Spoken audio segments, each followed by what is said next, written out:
Okay, I'm looking at the YouTube, not quite. All right. Hello, all, and welcome to the IronGeek Podcast. This week, Adrian may not be joining us. He's having laptop issues. You would think the IronGeek would know how to fix a laptop, but hey, this is where we are. This is 2021. Laptops are hard, man. We now have animated GIFs we can pull up for no apparent reason, like this, and fun times. All right. So, why don't we just get right into crap, starting from the show notes here. I'm just going to pull these up and share my screen. Oh, I should probably get rid of all the incriminating things on my screen first. Yeah, it's going to take a minute. So, Barry, how was your week? Busy. Busy? What'd you do? I mean, I got a couple of servers I'm working on. I'm trying to get shaken down, and so I can migrate, and then messing with some other stuff. I'm working on some PKI stuff. PKI? What does that stand for? Public key infrastructure. Really? Yep. So what kind of PKI stuff are you doing? I'm going to do a multi-route. Basically, I'm going to do a multi-route PKI system with a multiple issuing servers. Interesting. So multi-route CAs, which is kind of tricky. That kind of like,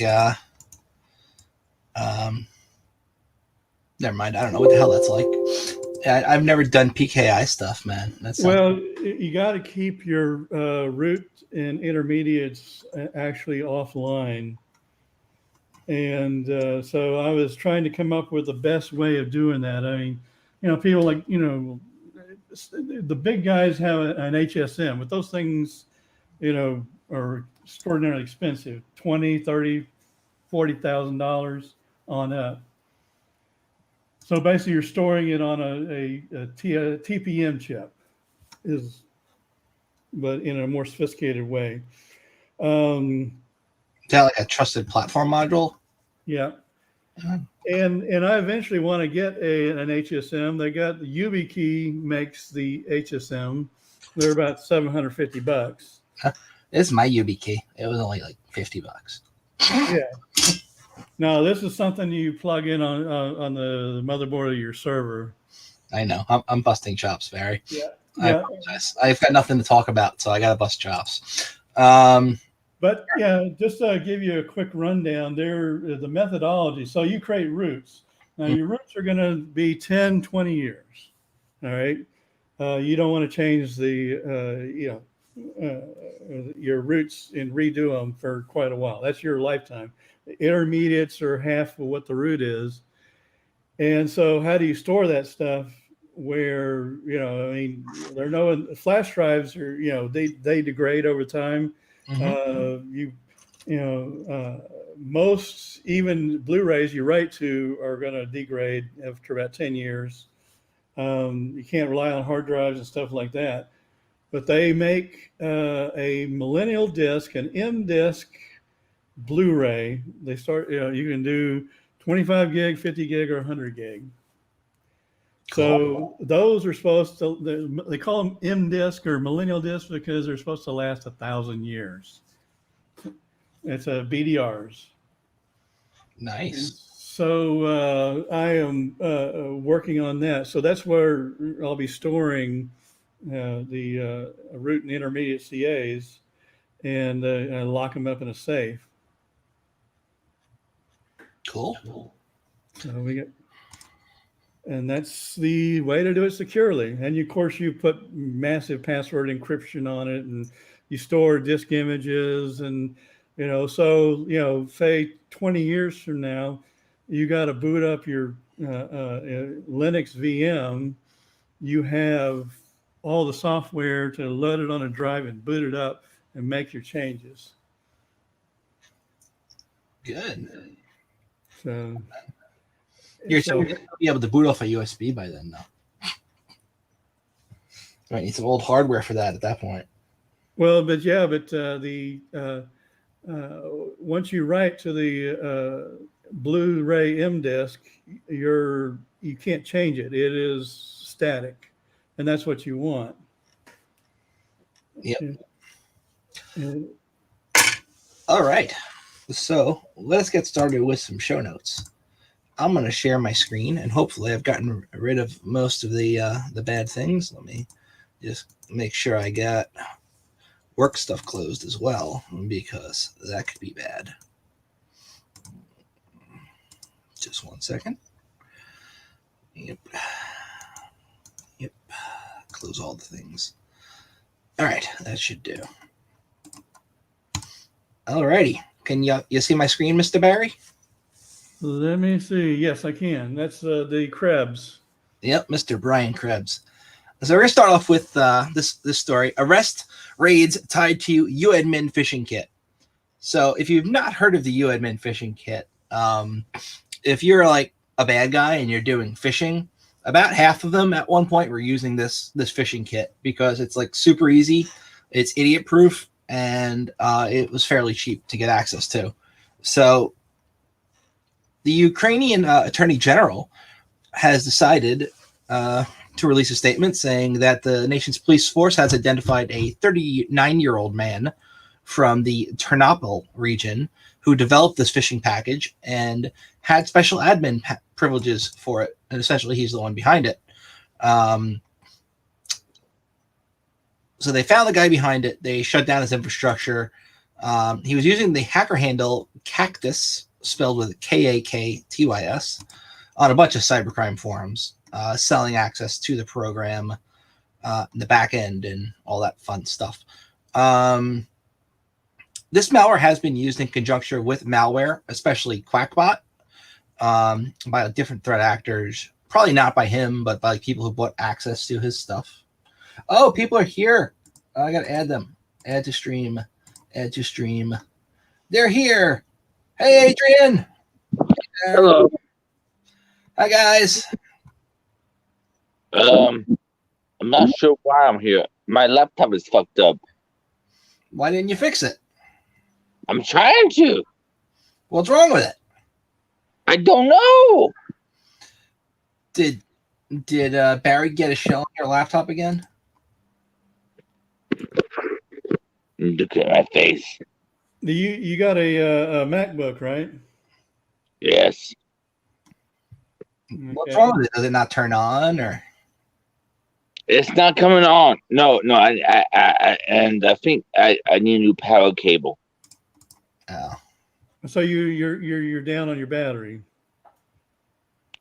I'm not sure what the fuck is wrong with this fucking thing. So how is that? How old is it? 3 years? So you got Thunderbolt 3 charging. You got to make sure you got the right charging cable for it too. I mean, is it it is a MacBook Pro, or is it? I think they still make. It's a what? It's a MacBook Pro. Okay, so you're charging with Thunderbolt 3, right? Yes. Okay, so yeah, those cables wear out. I mean, I may have to replace my iPhone because I got a burn spot on my Lightning cable. I don't know where it came from. Yes. Did I tell you my favorite hedgehog got married? Your favorite hedgehog got married? You mentioned it on Twitter. Got married again. Oh. I didn't know hedgehogs could get married, or that you had favorites. Yeah. Well, I was their favorite hedgehog. She's adorable. But no, she got married.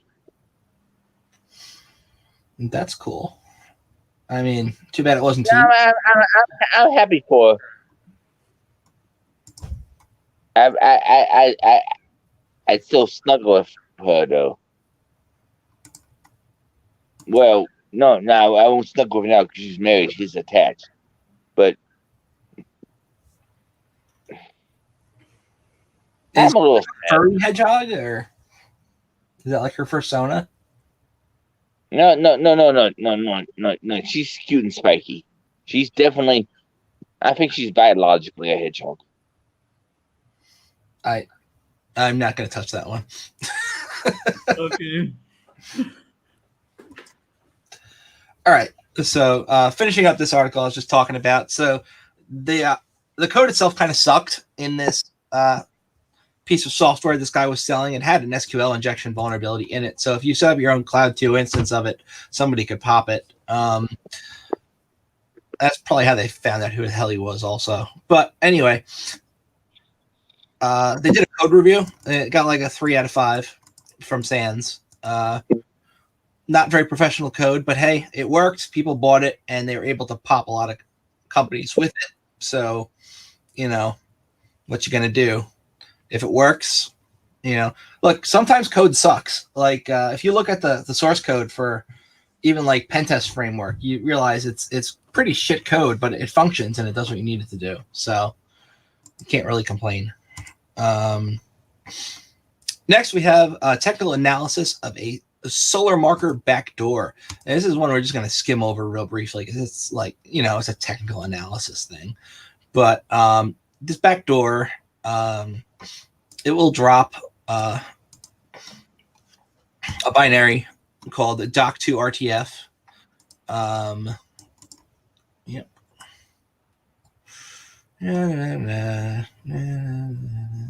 All right. So, you know what? I'm not going to go through this. It's just too much to cover. But it's in the show notes if you're interested. Next, we got an article, Why Open Source Project Maintainers Are Reluctant to Use Digital Signatures in Two-Factor Authentication. The gist of it, because it's a pain in the ass. Yes, it makes you more secure, but imagine every time you want to do a code commit, you then have to get your FIDO2UF key and insert it and type in a password.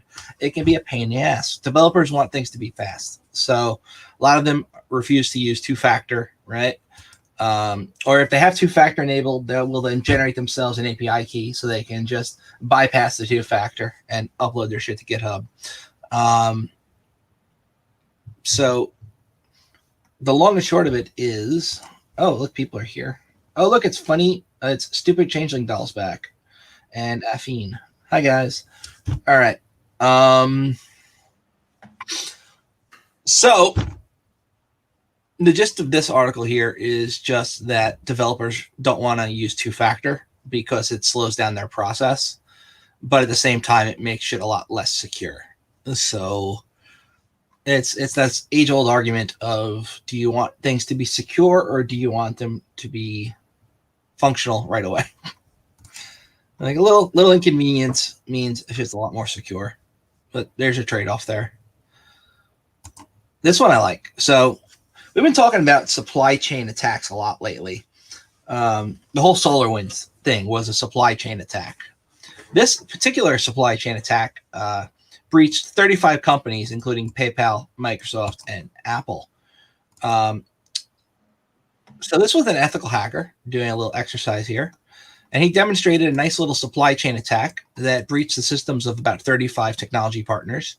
This included Microsoft, Apple, PayPal, Shopify, Netflix, Tesla, Uber, all just by exploiting public open source developer tools. The attack injects malicious code into common tools for installing dependencies in developer projects, which typically use public dependencies from sites like GitHub. The malicious code then uses these dependencies to propagate malware throughout a targeted company's internal applications and systems. So, yeah, it's a pretty novel way of, it's like a watering hole attack. You're going to download that freaking open source code. You can just take over one of those repos, and all those tools rely on that, and they install it. Next thing you know, you've got shells everywhere. So, yeah. Anybody want to comment on that? Barry? Let's see. I mean, of course, I use Microsoft and Apple and PayPal, unfortunately. And so, I worry about that stuff because I do go to GitHub and download tools and stuff like that. Especially, I'm trying to flash firmware and do a few little hacks on certain things, trying to force something to work. Yeah, that can be a problem. Yeah, I mean, if they can take over the dependencies that your package manager is going to be pulling from, right? So say you're using like official Debian repos. Usually you're somewhat safe, but say you're using a tool that maybe downloads and installs stuff right off GitHub, and then one of those repositories the tool is pulling from has been taken over by somebody else. Everybody who pulls down that piece of code is going to be infected. So bad times for everybody. Yeah. Um, And that's, open source. People say, well, if it's open source, it can be inspected and everything else. But there's so much of it out there, it doesn't get inspected. Yep. So this guy not only popped shells in a bunch of organizations, but then he used the old DNS C2 for data exfiltration, just to kind of like test things. He probably sent himself like some test packet or something, not like actually exfiltrating their data, but like, hey, I'm in, send a beacon back over DNS. So I don't know how he didn't get in trouble for this, but still pretty cool. This was all through Ruby gems, by the way. So if you do use Ruby and you pull down your code from Ruby gems, maybe, I don't know, be careful. So Python and Ruby are less susceptible. He identified internal Ruby gem names belonging to 8 organizations during his searches. 4 of those companies turned out to be vulnerable to dependency confusion through Ruby gems. So that's kind of neat.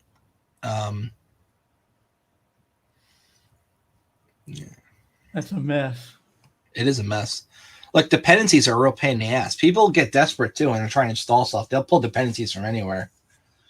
You ever been stuck in dependency hell and the only way to get out of it is downloading like a Debian file from some freaking repo you've never heard of before? And people will do it. It's like, I want this shit to work. Yeah, I have dealt with some of that before, and it's some weird stuff, some weird drivers or something I put together. It flags later as having some kind of Trojan horse in it or something like that. Now, luckily, that stuff I was disposable. I discarded it, so I didn't have a problem. Indeed. This article is not InfoSec related. I just found it interesting. So I live in New York, and in New York, there was a tweet recently about how somebody took a picture of a subway station. All the benches were just gone, right? And he's like, "Where are all the benches?" And he tweets that to the MTA, and the MTA responds back, "Hey, we took all the benches out because of the homeless problem." It was not a smart thing to tweet back. And then people ragged on him, and now they put the benches back. But the benches always had these little freaking annoying things in the middle, so you can't lay down on these comfortably. I don't know what homeless people were sleeping on these benches, but they took them out of a bunch of stations, and they put them back after Twitter just mercilessly screwed with them. Like everybody was talking about what a shitty thing it was to do, and like maybe how they should try and help the homeless rather than just take the benches out. Yeah. Yep. So that's that article. I found it interesting. Well, I suspect that they're going to sleep sitting up, or they'll sleep underneath the bench. I mean, there's all sorts of those guys can sleep on really rough places. Yeah, when you have no choice, you'd be surprised what you can do. Yeah. So back in 2010, a computer programmer paid 10,000 Bitcoin because he was hungry and he wanted to get some pizza from Papa John's. And at this time, that particular Papa John's was accepting Bitcoin as a form of payment. If he had kept that 10,000 Bitcoin, it would today be worth $470 million. So he was hungry. He got food. And that food is now very, very, very expensive in today's monies. Can you imagine if you spent $470 million on a pizza? I would be very upset. Well, it's relative. I mean, I know it's relative, but it's still like, imagine you were the one who spent those Bitcoin on a pizza, and now you're like looking back and you're like, oh my God, I spent all that money that I could have had today on a single pizza.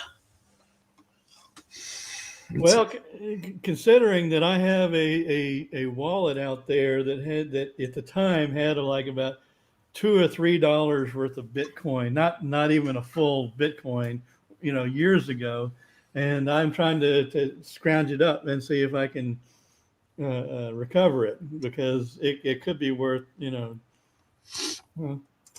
or something. Who knows? Yep. So back then when this happened, I did get one detail wrong. So it wasn't the pizza place that accepted the Bitcoin. He used an intermediary, somebody he found on a forum. So he posted on a forum like, I will pay 10,000 Bitcoin if somebody will get me a couple of pizzas. Right. And somebody responded back. They're like, yeah, send me the Bitcoin. I'll get you the pizza. He sent it to him. They bought him the pizza with their credit card and had it sent to his house. And yeah, so at Bitcoin's latest all-time high of $47,000 per Bitcoin, his 10,000 Bitcoin would have been worth 470 million. So I'm just saying, it's a lot of money for a pizza. So this is a rewrite of the other article about why open source maintainers don't like using two-factor, and I kind of covered briefly before, so I'm not going to reread that one. A technical analysis of the solar marker backdoor. We're also not going to cover that, but if you are interested in reverse engineering stuff, take a look at that. Microsoft Office February security updates patch SharePoint, Excel, RCE bugs. So RCE, as you know, is bad. The bugs that are patched in this are essentially you open a file. The file is written in such a way that when you open it, it causes a buffer overflow in the program and then can execute arbitrary code that has been encoded into that file. It's essentially like you can send somebody an Excel file, they open it and it pops a shell. If you take a look at like Social Engineering Toolkit, you can do stuff like that right with the toolkit without having to know how to actually really do it. Like the skid version of doing it, right? But yeah, so they patched some vulnerabilities that would allow for that. These are all RCE vulns. Some are in Excel, some are in SharePoint. I would argue the SharePoint ones are more valuable because a lot of companies have internet-facing SharePoint servers, and some of these vulnerabilities might be able to be used to pop a SharePoint server and get access to all the things that are on there. Whereas the Excel one, you got to send somebody an Excel file. If they open it, yeah, you can pop their box, but then you got to move around and find the stuff you want, just as an attacker. So well, I mean, if you can get that Excel file in Teams, I mean, people are sharing Excel files in SharePoint and Teams, yeah. Well, Teams actually backs all its files onto a SharePoint server. I So know. if you send somebody a file over Teams, it just uploads that file to the company SharePoint server. Yeah. And so, but still, every person who would open that file and like have a local copy of Excel, it would pop a shell on their system, unless it was using the default handler, which is, I think, the online version of Excel, and it probably wouldn't pop a shell in that, but it would if you were to open it in like the local installed Office instance on the computer, which a lot of people prefer to do anyway, because the online editors are not as good. Right. Like they display Word documents all out of order. Like say you've got stuff formatted in such a way it looks fine on like the Word document on your computer, like in the Microsoft Word program, but if you look at it on Word Online, all the formatting is different and the document just looks weird. Yeah. You know. So yep. So they fixed that. This one I found really interesting. So a bunch of people online are arguing now whether or not Satoshi Nakamoto is the guy who supposedly invented Bitcoin. A lot of people claim they are Satoshi Nakamoto. There's even a couple of copyright trolls out there who are suing people who have his paper up on their websites where he also claims to be Satoshi. But despite that, he doesn't have access to the Bitcoin that the real Satoshi would have. That's a side thing from this article. So Satoshi, the inventor, they're thinking he kind of put a puzzle in Bitcoin that people don't really know about, that if you solve it, you can get his Bitcoin, like the very first ones mined on the Bitcoin blockchain, which are obviously worth the same amount as any other Bitcoin now. But I mean, that would still be a lot of money. It would be like about 750,000 Bitcoin to 1.1 million Bitcoin at the beginning of the chain. So you do that, say 750,000 times, how much did I say Bitcoin's going for now, Barry? About 47,000. That's a lot of money if you can get that. It's a good puzzle to try and solve. I mean, mining, is profitable now. I mean, not with CPUs or anything, but you can do. You have to use an ASIC miner, but. And the thing with the ASIC miners is this: as the algorithm gets more and more difficult, even the ASICs are having trouble. GPU was cost effective at one point, but now it's really not unless you can get your energy for free. If you have a way to just have free energy, and you've got a bunch of systems with decent GPUs or even halfway decent GPUs, you can mine and make a lot of money. Actually, that kind of brings me to another one articles I got. No,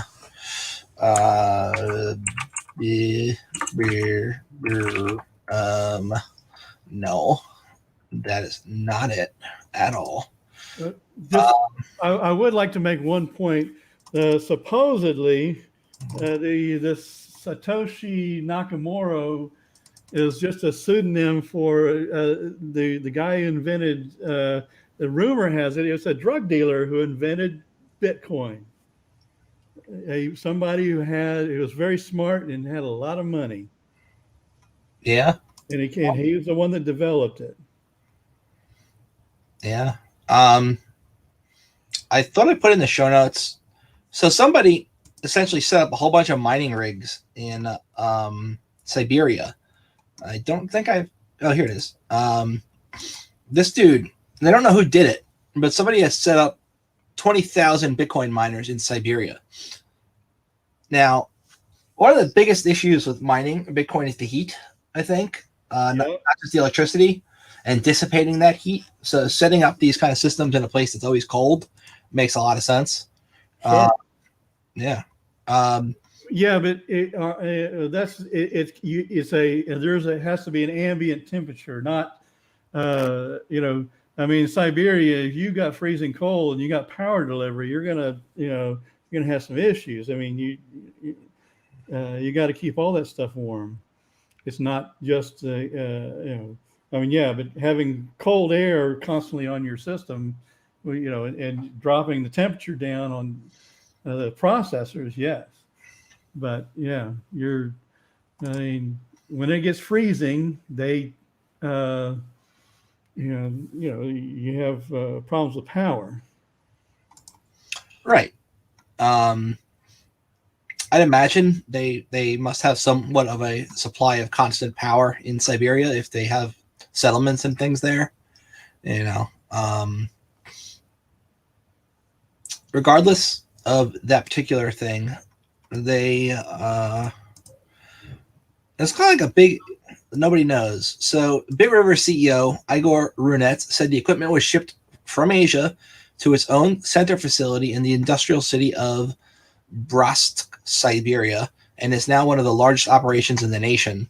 He didn't disclose the name of the buyer or seller involved or the type of equipment, but they say Russia now accounts for 6.9% of all global crypto mining, putting it in third place behind the US and China. So they could be making some serious buck with that much equipment. Look, you're not going to make money mining Bitcoin unless you've already got free electricity. If you have free electricity, you can make money doing it.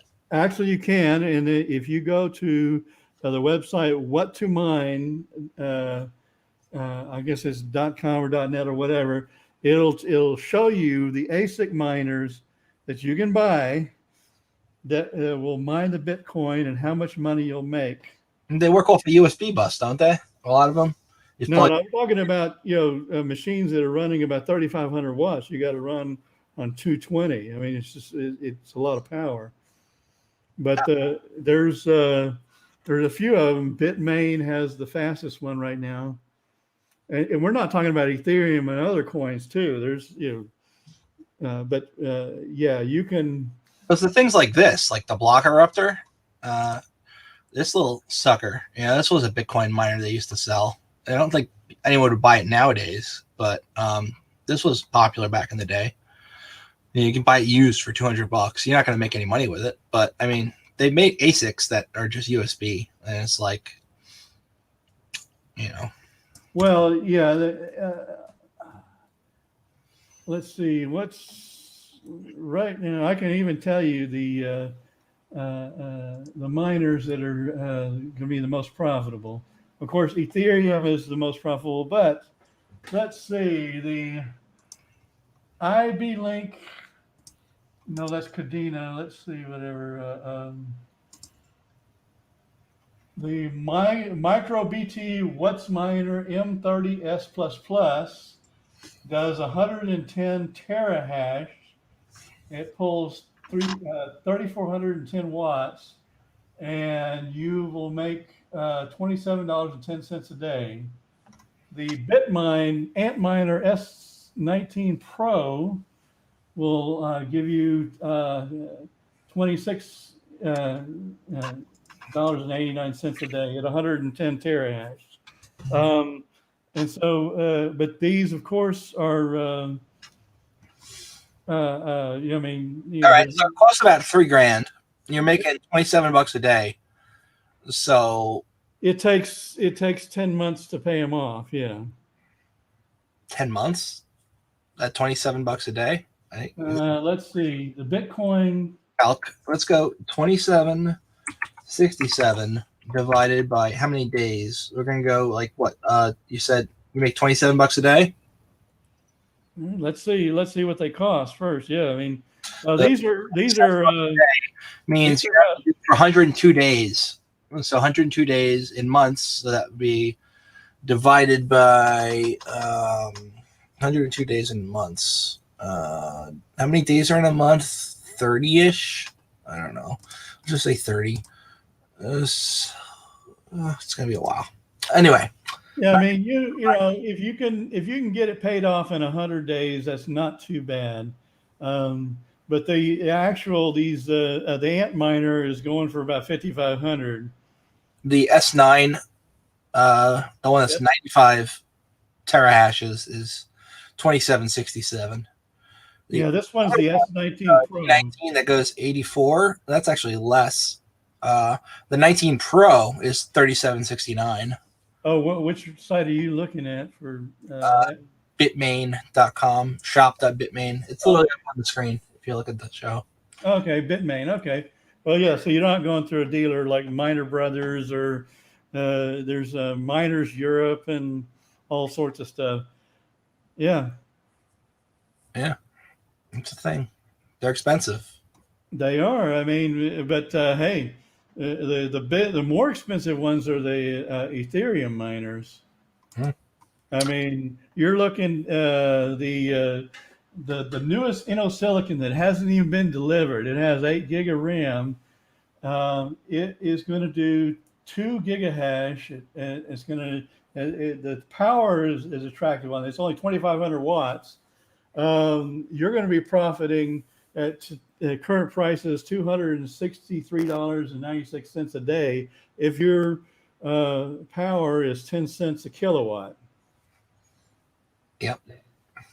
But these things are like 15 grand.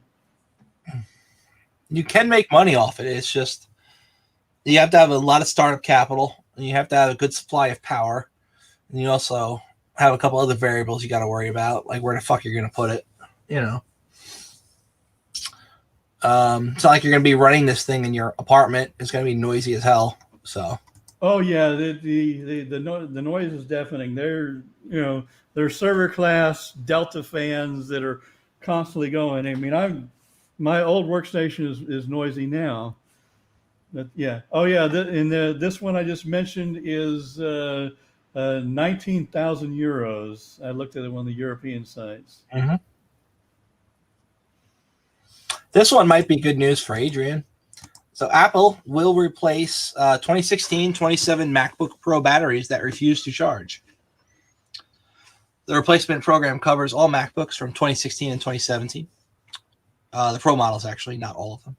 But if it refuses to hold the charge past 1%, this is like a common thing now, you may be able to get the battery replaced for free. They launched a battery replacement program in 2016 for models that experienced the issue, and it's still affecting a bunch of customers, and the program's still out there. So if you've got any of these models right here, I don't know if you can see them, any of these models, you can contact Mac and get them to do a battery replacement for you at the Mac store. So Apple store, whatever they call it. The place with all the computers that everybody goes in and checks their email on. Looks like yep. Next, we have SpaceX is now accepting pre-orders at $99 for its Starlink satellite internet service, and Musk is eyeing to launch an IPO, initial public offering. So, SpaceX has widened the scope of its public beta for the Starlink satellite internet service. Prospective users can enter a service address on the company's website and start a pre-order for $99. Some regions show pre-order message that SpaceX is targeting coverage in your area in mid to late 2021, while others say 2022. It's going to first be offered in the US, Canada, and the UK. It is actually fully refundable, and placing a deposit does not guarantee service. So essentially, you're going to be giving him your $99 and hoping that some point down the line you do get service. But if you don't, you'll get your money back. It is a cool little looking device. You know, I want to play with it just to play with it. So it's not just $99. It's also a $499 upfront cost to get the kit plus the shipping. But you only have to put the $99 down now if you want to be considered for it. So what is the throughput on this thing? I mean, I haven't really paid attention to. That's a good question, and I'm hoping this article will answer that. Because I don't know off the top of my head. I know it's supposed to be much better than the satellite shit we've got now. But right now, the satellite stuff is really slow. Like I deal with a bunch of customers who use satellite internet at my job, and it's slow, and especially maritime satellite internet. It's freaking slow. Yeah. This is supposed to be better. I don't know if it's going to be comparable with like broadband that we've got elsewhere, but it's supposed to be a lot faster. The satellites are in orbit by 2024.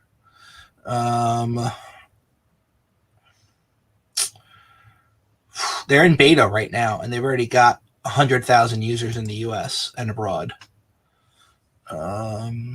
There's a couple of YouTube videos. Some of the people that got some early ones that were going to comment on them, and I didn't read. I didn't watch the videos, but I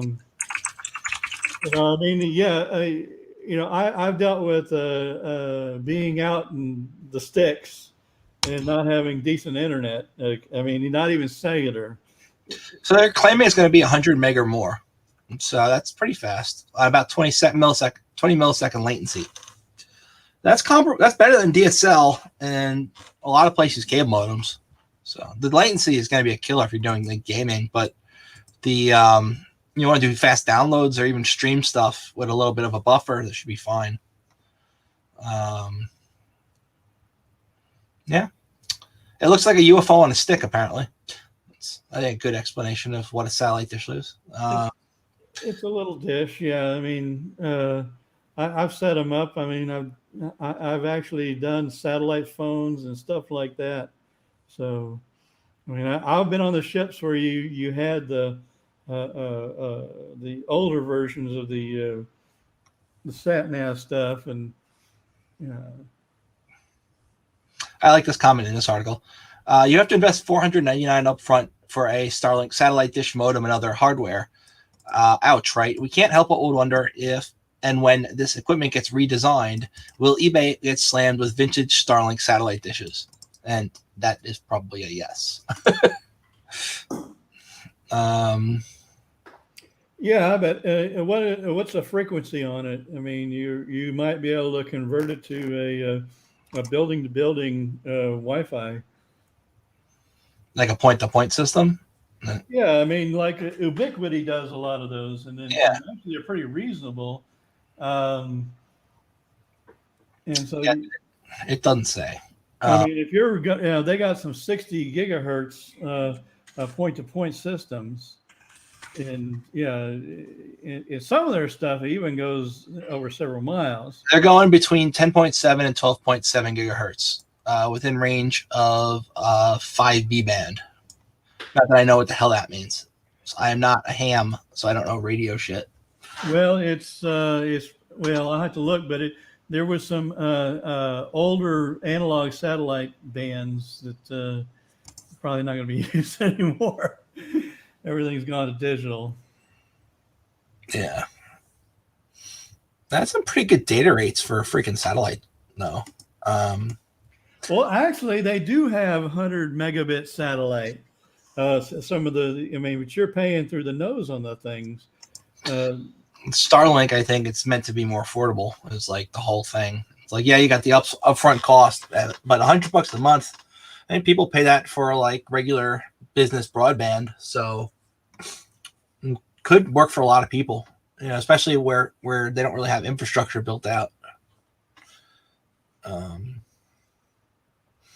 I think it'd be cool. There were some vulnerabilities on the TCP/IP stack itself. Now, don't ask me how the hell you exploit these, because I don't know. But in Patch Tuesday, in the Microsoft TCP/IP stack, they released patches for 2 denial of service vulnerabilities in IPv6. DOS vulnerabilities will not necessarily get you like remote code execution, but they can be really freaking annoying if used against you and knock you offline type shit, denial of service. So, and then we got an actual RCE vuln in the IPv4 stack. So that's not good because all the Windows machines run IPv4, so if there's an RCE vuln in that and there's a good way to exploit it, it can be bad for a lot of people. Stupid changing dial also mentions with the last article. I don't think the Starlink software is that open. Probably not. I mean, Tesla, one of his other companies, they don't really share their software.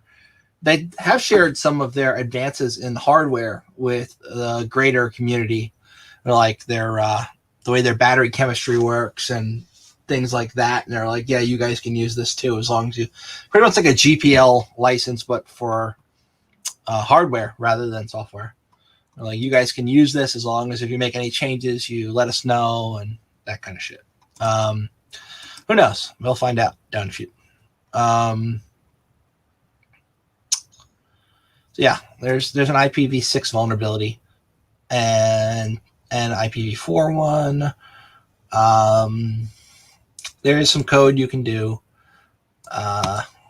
It's pretty much just a netsh command that will make you not vulnerable to this. And there's a reg key you can use. Yeah, everything's vulnerable. Windows 10, Windows 8, Windows 7, Windows Server. I don't understand how you would actually exploit this. Like, I don't know. Let's see. Description. Yeah.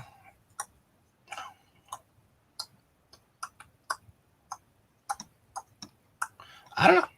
Barry, you have any idea how you would exploit a TCP/IP vulnerability? I mean, a lot of this stuff, they use the buffer overflows, which I don't understand why they can't shut that down. And you just simply reject anything that is overflowing. And if it's garbage, you don't accept it. But, they don't do that. They don't do input sanitization in the first place. So it's a very common programming error. It's not, I don't see any POC shit for this. Yeah. I'm looking at the Palo Alto. So we got I got a firewall mitigations. Great. But I'm hopefully. I mean, they didn't send me an alert saying fix this, do this yourself. I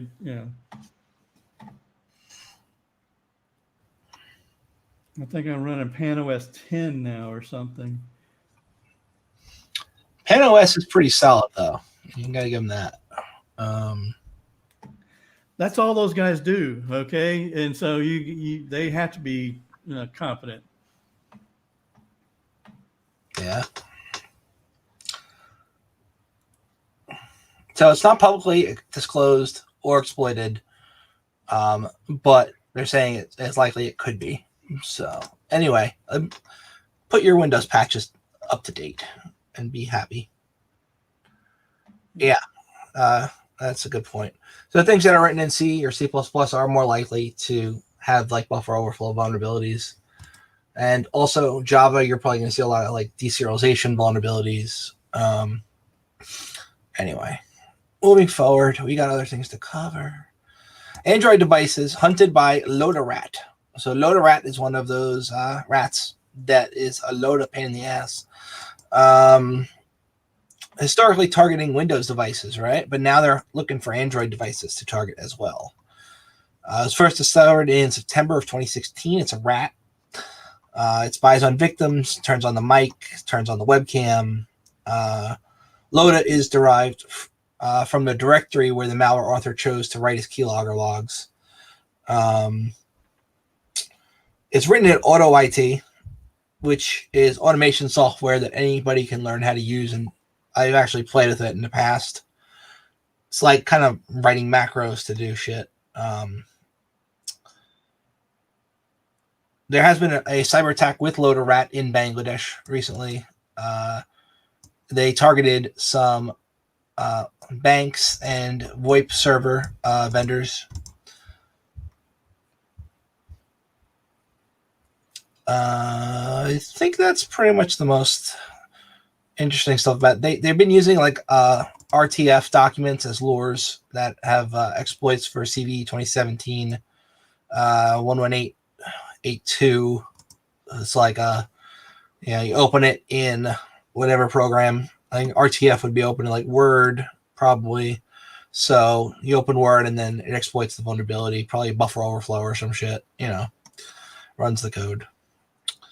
They're also going after RDP, which everybody's going after RDP. It's nothing new there. Oh, Live Beef is here. Sorry, Live Beef, I didn't see you.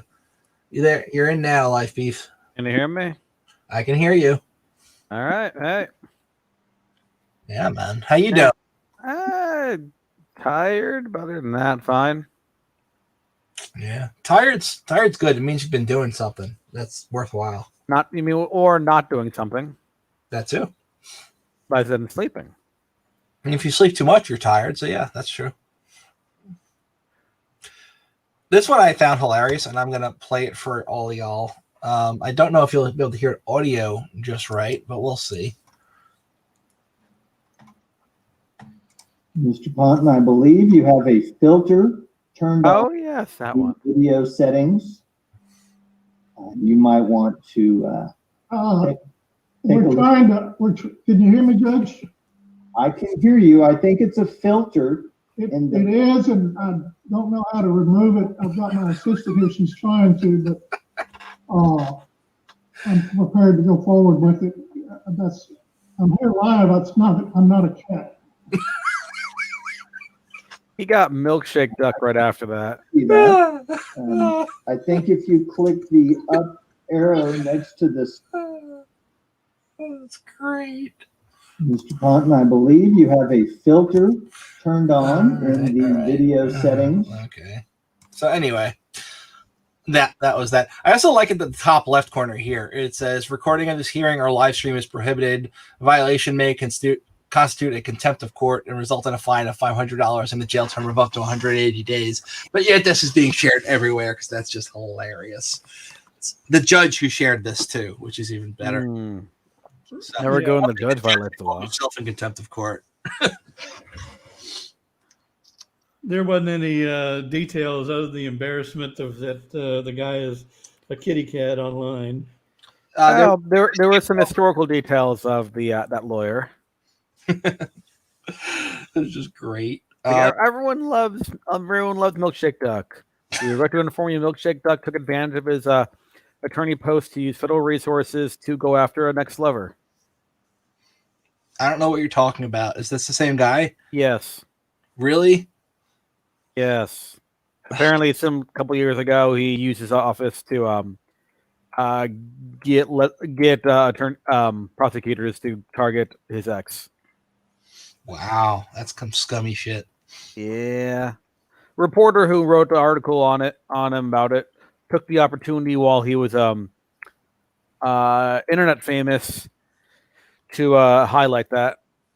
So this is the guy with the cat filter, not the judge. Yes, that is correct. The guy with the cat filter. That's great. So we know it's the cat. Yep. So a darknet market link provider claims its Bitcoin donors accounts were frozen. A well-known darknet market link provider claims its donation address was flagged as suspicious after it criticized Chain Analysis's KYT flagging system. So if you are like, hey, Chain Analysis, your KYT flagging system is stupid, they will just flag your shit and make it hard for you to get donations. So that being said, like, you can't actually freeze somebody's wallet, right? But they can do is Chain Analysis KYT works with a lot of the vendors and marketplaces, and they can say that your wallet is suspicious. And then if somebody tries to send money to that wallet, they will flag it and say they're not going to send money there. So, you know, that's a thing. It's like if you have a bank account that the feds decide they're going to take some interest in, and they flag it, like, nobody can send you money. There's a whole history with this. We're not going to go into it. It looks somewhat interesting, but anyway, the gist of it is they criticized this company, and this company decided to fuck with them, which I think is also funny.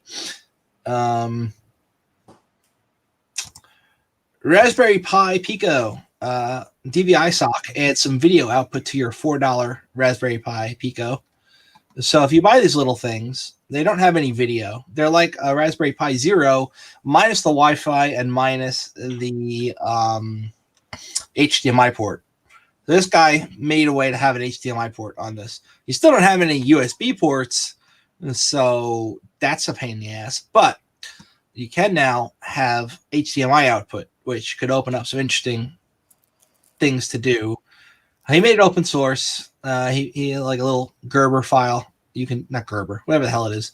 You can download it. You can print it if you like go to one of those places where they print PCBs for you online. You know, and then you can output some video from your Raspberry Pi at 800 by 480 at 60 frames per second, or 1080 at 60 frames per second black and white. Not the best resolution, but better than no resolution if you want to be able to. Black and white. Yeah. Higher resolution, but at black and white. I never heard of. Well, I guess it kind of makes sense. I don't know. I don't know enough about video encoding. I just never heard of black and white as really being an option to get higher FPS these days. Seems a little bit weird. I think it's the resolution, not the FPS. Oh, you're right. Even so, yeah. And it probably has to do with the bandwidth going over the wire. Regardless, it's pretty cool. Look, so it's going to take up these GPIO pins over here. And it's like 1, 2, 3, 4, 5, 6, 7, 8. And the way he did it is he just did like a spot solder between the two joints right here. So that way you can still use the GPIO pins for other things, I think. It could be some fuckery with that, but still really, really cool project, I think, because those things are $4. And if you print one of those hats and just use it on a couple of them, you know. Stupid Changing Doll says less colors plus more bits for resolution. There you go.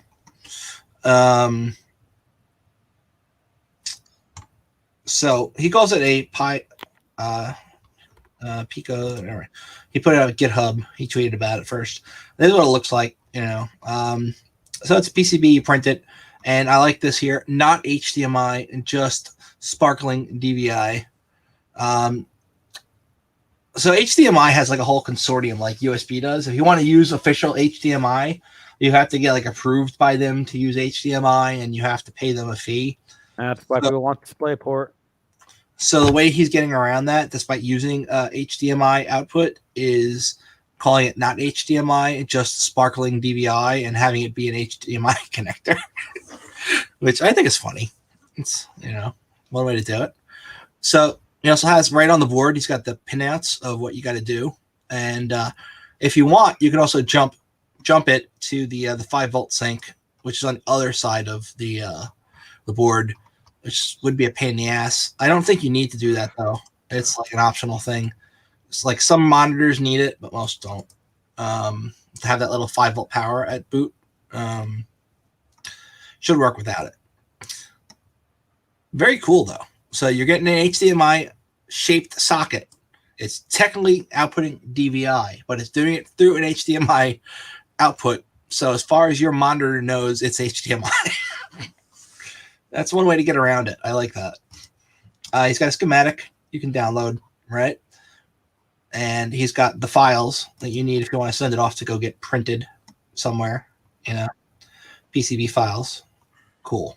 Actually, there have been DVI to HDMI adapters that are pin compatible. In other words, the HDMI seems to recognize DVI because they're both digital interfaces. As long as I get output and I can see what the hell's going on, I don't give a shit what technology is going on under the hood. Well, VGA is actually analog. It's It's RGB. And HCDP would probably get fucked up with this kind of thing going on too. That's their copy protection. If you're trying to, copy something over an HDMI wire that you're not supposed to. You ever play a YouTube video through an HDMI cable from your computer to your TV? You might run into that where it starts complaining about HDCP.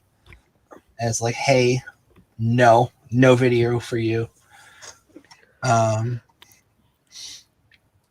Next, we've got OnlyKey. OnlyKey is the ultimate security key for professionals.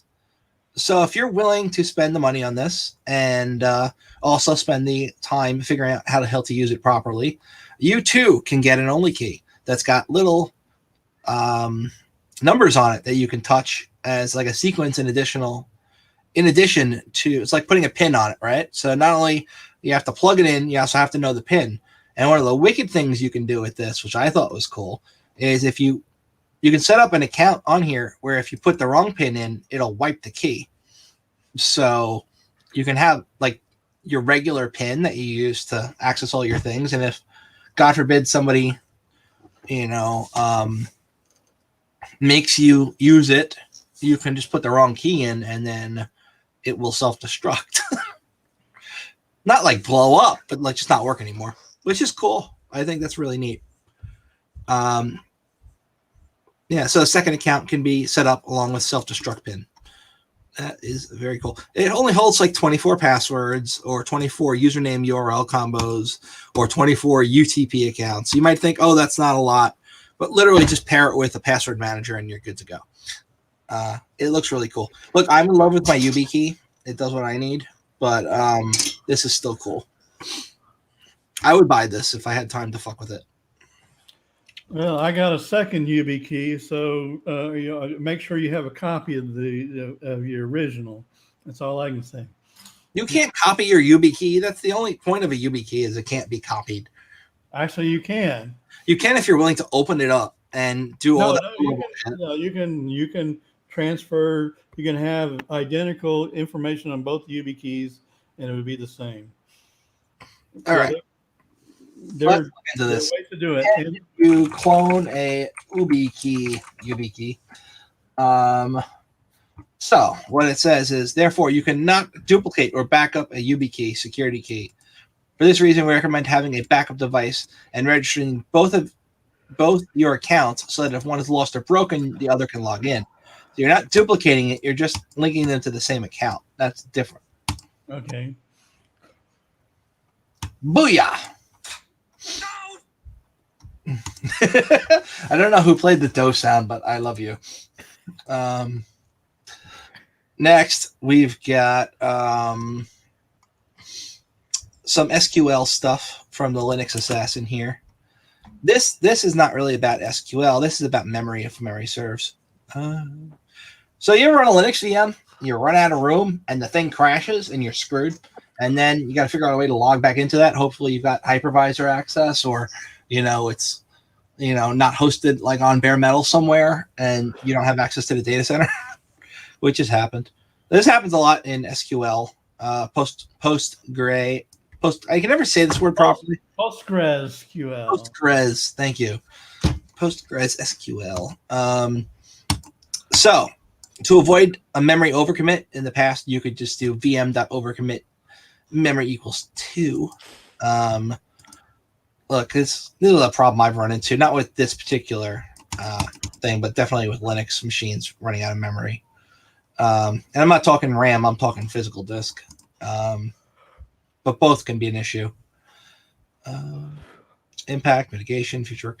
Yeah, so this is pretty much just ways that if you're running this Postgres, you can avoid that issue from happening, which could be useful to people who run that. I don't run it because, database is hard, man. It's easy. I'm a Microsoft DBA. I mean, I've got the cert. Can you do Microsoft Access? Yeah, I can do access. I have Microsoft Access set up, and I need 2 users to access the same database at the same time, and they can't do it. Why? I've set that up. Yeah. I got paid to set up stuff like that before. It's a formula for frustration, is what it is. But what do you mean the table's locked? Why can't I enter my info? 3 a.m. phone call from client. All right, this one's good. CD Projekt Red, the makers of Cyberpunk 2077, the makers of the Witcher series video games, have been hacked. The perpetrators claim to have stolen their source code for multiple products. Those netrunners are at it. And CDPR is refusing to pay the ransom. I like how you didn't mention GOG. Did that happen at GOG too? No, I mean with the own GOG. I didn't realize CDPR owned GOG. Oh yeah, they own. Yeah, they absolutely own it. They even made a reference to it in Witcher 3. No way. Okay. Who owns GOG? Fuck, you're right. I did not know that. So I actually loved the GOG because they would not use DRM back in the day. I know they now have games that have DRM. They now have games of DRM? What? Never mind. But that's one of the reasons I like them. Yeah, like as far as I know, they're still the anti-DRM store. They are? I thought I saw something about there being certain games with DRM on there now. The first time I'm ever hearing of that. Something about like distribution agreements and nonsense. I'll have to look into that later. I want to get on with the show notes now, though. So Dogecoin's $10 billion valuation now makes it bigger than these 11 well-known companies. This is hilarious. I should probably expand on the CD Projekt Red thing. The source code for Gwent has been dumped. Oh, no, not Gwent. I'm guessing, I'm guessing it's a threat by the person who hacked him saying, if you don't pay up, I'll leak something actually important. Exactly. Well, we know that actually Cyberpunk had a remote code vulnerability if you're using third-party, what they call them, mods. So if you were running certain mods and the modder was a bad guy, they could have executed code on your system without you. I mean, games are kind of a fertile ground for attack. And on the bright side, it was figured out by a modder who makes the most popular mod that's actually required to run most of the other mods. And he fixed it in his mod so that people can't do it. So I guess the modding community gets a good pat on the back for that one. It was the one that enabled the console, the Qi console. I don't remember what the hell it's called. Anyway, cyberpunk hacks or something. Anyway, Dogecoin is a meme-inspired cryptocurrency. It started as a joke in 2013. My friend Lucky had a phone service he set up where you could buy VoIP service using Dogecoin for a while. It was called Such Calls. It was hilarious. Now it's worth a lot of money, and if you've still got access to your Dogecoins, it's probably time to sell them because I see it going down real soon. So this rally was sparked, of course, by a tweet from Elon Musk, who likes to tweet things that fuck with people. I like when he tweeted use Signal, and a whole bunch of people went and bought the Signal stock that is not related to the Signal product. That is a different company altogether that hasn't been in business for 3 years, and idiots went and bought that and skyrocketed it. Like, yeah. I'm just salty. I 2 Bitcoin sold for $250. Now I could have sold it for 80,000. 90,000 actually, or it's over 47,000. Shush. I call this one. I call it doggy coin because it has a doggy. Yeah, probably what the owner meant as well. Doggy, Doge, whatever. Yeah, the whole Doge thing is from that Shiba Inu meme. Shiba Inu. Yep. So the idea of a Dogecoin being worth 8 cents is the same as the GameStop price now being $325. It's like there's no reason for it other than everybody's buying it, and it's a whole pump and dump, you know. So it was down 11% the other day. So I remember that fucking thing with Popeyes was advertised, had a commercial up for tendies with a discount code of hashtag, not hashtag, $ GME. Yep. Fucking. So these are 10 companies that are worth less than Dogecoin. We've got Dropbox, Under Armour, Norwegian Cruises, BlackBerry, Grubhub, Planet Fitness, Texas Roadhouse, JetBlue, Harley Davidson, Shake Shack, and Wendy's. We have pumped up a cryptocurrency to be worth more than Wendy's. That's great. Yeah. You guys following all the drama going on in that subreddit that's responsible for the whole thing? For Dogecoin or Wall Street Bets? Wall Street Bets. So they had a thing with their original mods. Yeah. And they got like their mods who were there when this whole thing started. Like this whole GME thing, right? The people who were in charge of the subreddit then were like the newer mods. They were the ones who came in after, and like the original people who set this thing up still had moderator access, but they hadn't been involved in the project for a very long time. And then these guys who had been running it, you know, they were doing what they were doing, and it was getting pretty crazy. And then the people who originally set it up kicked out all the new mods who had been responsible for the GME stuff, and then they installed a bunch of sock puppet accounts that they controlled. And God knows who's doing the moderation now. But yeah. And that's when the stock for GME started tanking and they started saying to sell.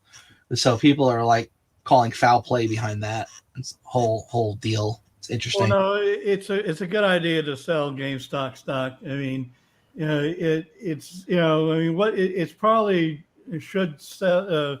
It's probably valuable at about $14 or $15 a share. That's probably reasonable. Not the $9 or something that the hedge funds were trying to push it down to. Agreed. But the hedge funds were just using it like a bank. They were. They were doing. They were going short on it, right?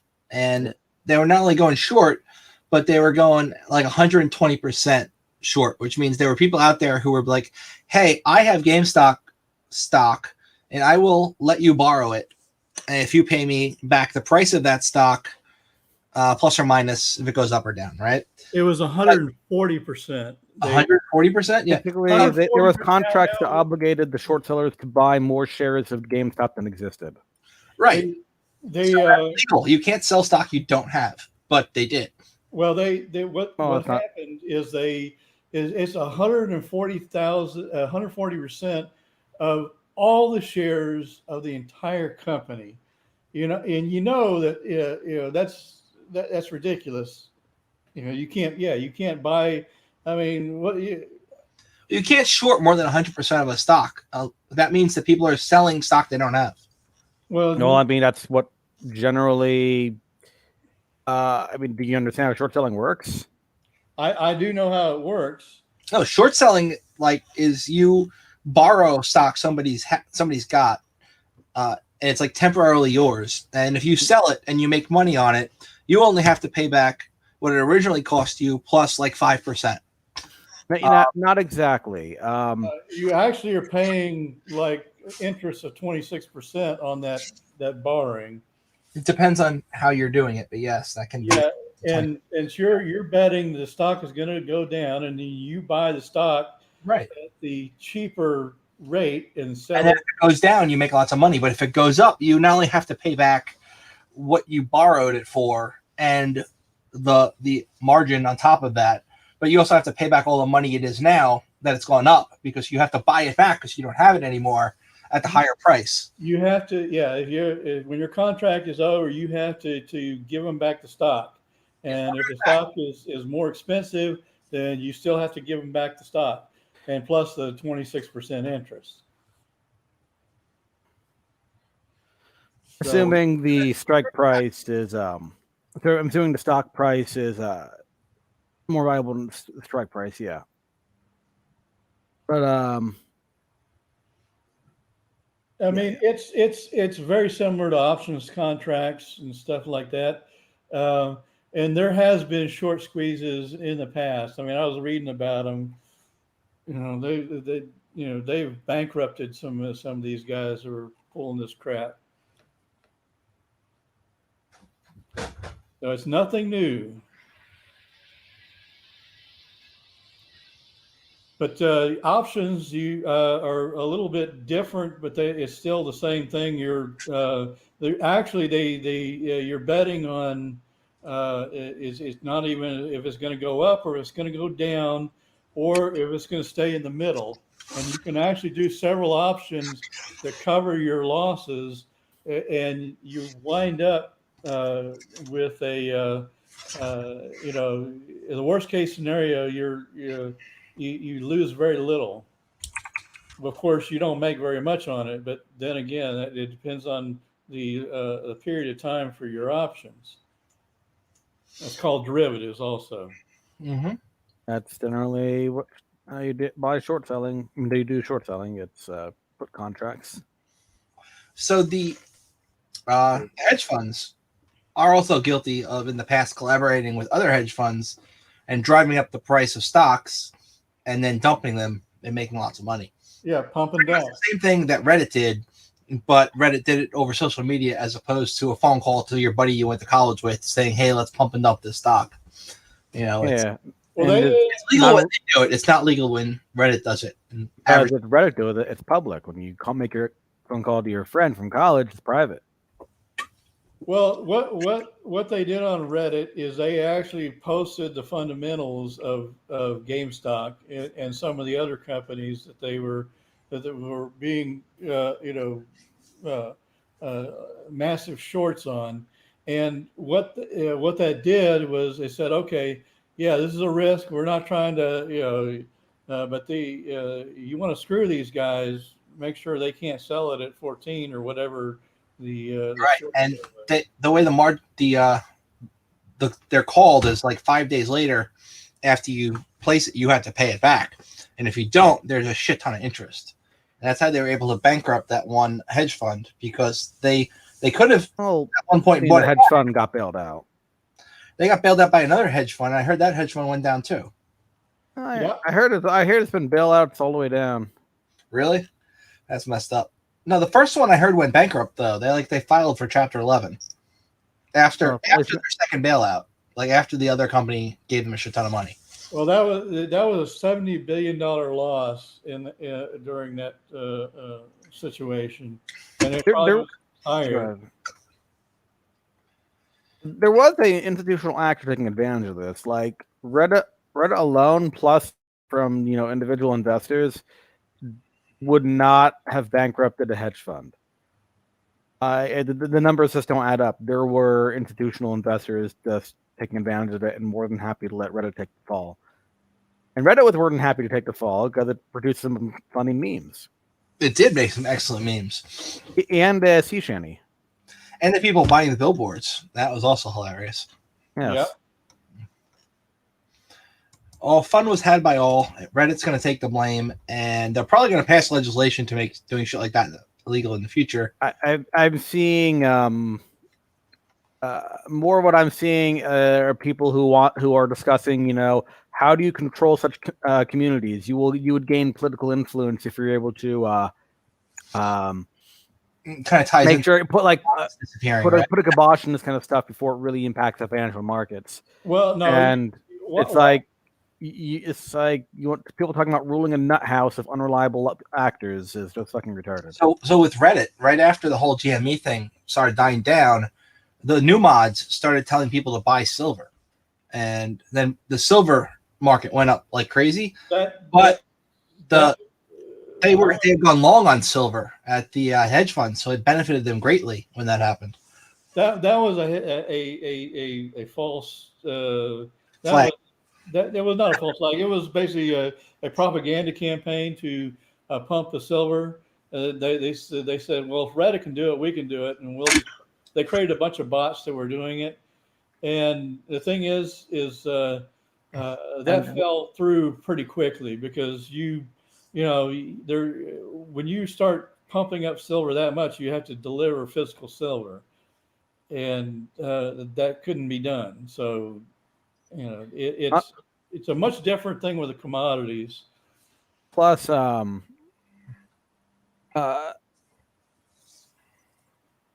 I've heard a lot. I heard like was an NBC trying to pump up the silver thing, saying there's a big civil war in Wall Street bets pushing silver. And then everybody who watches CNN goes and buys that. They're like, oh my god, I can get in on this and make money. And then fucking, I saw the pearl clutchers discussing the lingo that the Wall Street bets is using in this. Could not comprehend it. Like they were calling themselves retards. What? What is this? The Wall Street bets guys were saying, don't do this. This is not us.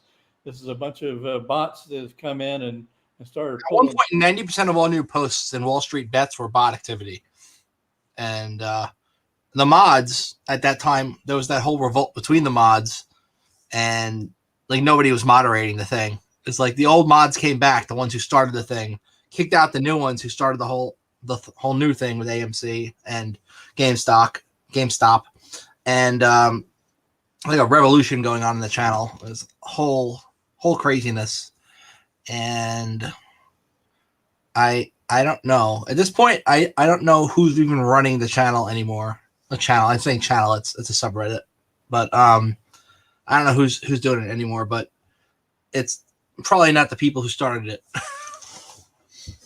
Well, I haven't gone on Reddit and looked at the channel anyway. I mean, I don't really, I don't really care. I found it was interesting to look at, but I think I posted one post in there. I think BlackBerry. That was the thing. Is BlackBerry still has some pretty good technology. They just really suck at marketing. Mm-hmm. I know that they were just at one of Obama's inaugurations from the Canadian Embassy. They were handing out like free Blackberries. What? Yeah. Interesting.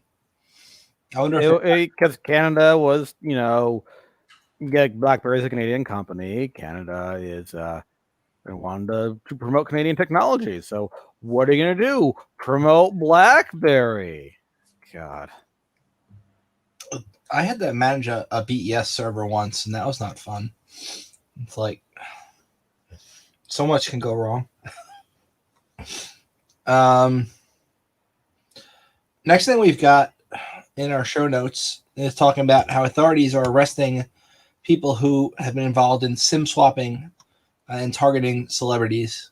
These are 8 guys from England and Scotland, part of an investigation into a series of SIM swapping attacks targeting U.S. celebrities. So SIM swapping attack, if you don't know, is a way to essentially clone somebody's SIM card on their phone, and then when they get sent a text message, you get that text message as well. And from there, you can imagine all the chaos you can do with password resets and gaining access to things you shouldn't. Because lots of companies will rely on your phone number as the 2-factor. Right. You don't need to know the password. You can just click password reset, and they'll say like, "Oh, we'll send you a code to your phone." Except you get that, and now you're into that person's Google account. From there, it's game over. If they got a Gmail account, it's probably linked to fucking everything along with their password vault. You know, you do that to a celebrity, and you get another fappening happening. So these 8 guys were doing this. They got caught. They're going to jail. They stole more than 100 million worth of cryptocurrency doing this as well, which I can see. Look, if you're using like Coinbase, that shit's pretty fucking locked down. Even if you have your phone and you have the thing, after they send you like a reset pin, you got to wait 5 days to get in on that device. And during that time, they send you a bunch of emails letting you know somebody tried to add a new device. You have multiple chances to take it off, you know? Other exchanges probably not as good. So this is also a former telco employee who's being charged in an unrelated case of doing the same exact thing. That guy is in the U.S. His name was Stephen Daniel Defiore or Defiore or something like that. He was helping some SIM swappers steal identities of at least 19 people when he was working for an unnamed U.S. phone company between August 2017 and November of 2018. Now, it was an unnamed phone company. So I wonder if we were to LinkedIn it, if we could find that unnamed phone company. And then go LinkedIn. Let's see. You can't see my screen now because I don't want you to see my my page. But Verizon. It was Verizon. There's only so many choices. No, if you Google it, you will find it was Verizon. Right. I don't want to show you because my my LinkedIn account is, one of my alts that's logged in right now. I want everybody knowing my alternate LinkedIn account. But the account you use to fish people. Yes, that one. Funny story, right? I'm gonna third party this to avoid some legal trouble. Many years ago, there was a young systems administrator who was having trouble with a coworker who thought he was hot shit. And this systems administrator decided that coworker needed to go, but didn't really have any idea of how to get rid of him because the guy had seniority and was a real dick. So this person decided to create a fake LinkedIn profile as a recruiter for a company that other person wanted to work for, sent them an email, went through the whole process, made them believe they got a job offer without having to even do an interview, had them put in their 2-week notice, and then leave. And the person was never seen from again. And they didn't have another job to go to. They thought they did. It's just a story. It didn't really happen. Anyway, moving forward in the show notes. That guy had to be pretty bad to have that done to him. Not get his job back either. Say that again? And to not get his job back, did not even apply, or was he just... So the guy who left for another job, under the impression that he would be starting the new job in, I think, 3 weeks, and put in his 2 weeks notice, and then left. And then a week later, called up trying to get his job back, but it was too late. Got it. It just so happened that they got a recommendation from another systems administrator for a friend who would do the same job that other guy was doing for a lot less money. All right. Next thing we've got is pipe fitting for all your offensive projects. Named pipe impersonation. So this is like, if you're using Cobalt Strike, Like the reason this is about Cobalt Strike is because this article was written by Mudge, and I'm not talking like Mudge from the hacking group. Everybody knows about this. RS Mudge, Raphael Mudge, guy who wrote Cobalt Strike. So of course he's going to be writing about one of the main things you can do in Cobalt Strike if you want to do privilege escalation, named pipes. So if you don't know what a named pipe is, it's essentially a way that you can launder shellcode from one thing to another. There's probably a much better definition for what a named pipe is that I don't know. But the way the article puts it is that named pipes are a method of inter-process communication in Windows. They are used primarily for local processes to communicate with one another. They can also facilitate communication between two processes on two separate hosts. This traffic is often encapsulated within the SMB protocol. So if you ever hear someone refer to a named pipe transport in SMB channel, this is why. Cobalt Strike uses named pipes in several ways as one of its features. In this post, he walks you through where Cobalt Strike uses named pipes, what the default named pipe is, and how to change it. Also, how to avoid named pipes in your Cobalt Strike attack chain. So, I'm not going to read the article, but if you are interested in this, go and check it out, because named pipes are really cool if you're doing pen testy things or, hacky things. We talked about the 20,000 Bitcoin miners that were set up in Siberia. I got to drop for a bit. Sorry. No!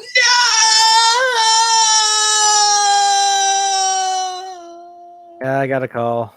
All right. I miss you. Adobe patches a whole bunch of bugs again. Is it surprising that Magento is an Adobe product? I did not know that, but it doesn't. It makes a lot of sense with all the Mage Cart stupid shit going on. So Acrobat and Reader, right? Acrobat and Adobe Reader. Oh my God, so many vulns all the years, so many. Like if you were to compare this to any other regular program, you would then look at the CVE list for any Adobe product and be like, what the were they thinking? Very vulnerable products. You got to patch them all the time. Well, of course, Flash Player. Flash Player, thank God that's no longer a thing, except in China where they needed to run the railroad. There was another one that Adobe did that was similar to Flash Player. I forget what it was called. It kind of went away. It was integrated into Flash Player or something like that.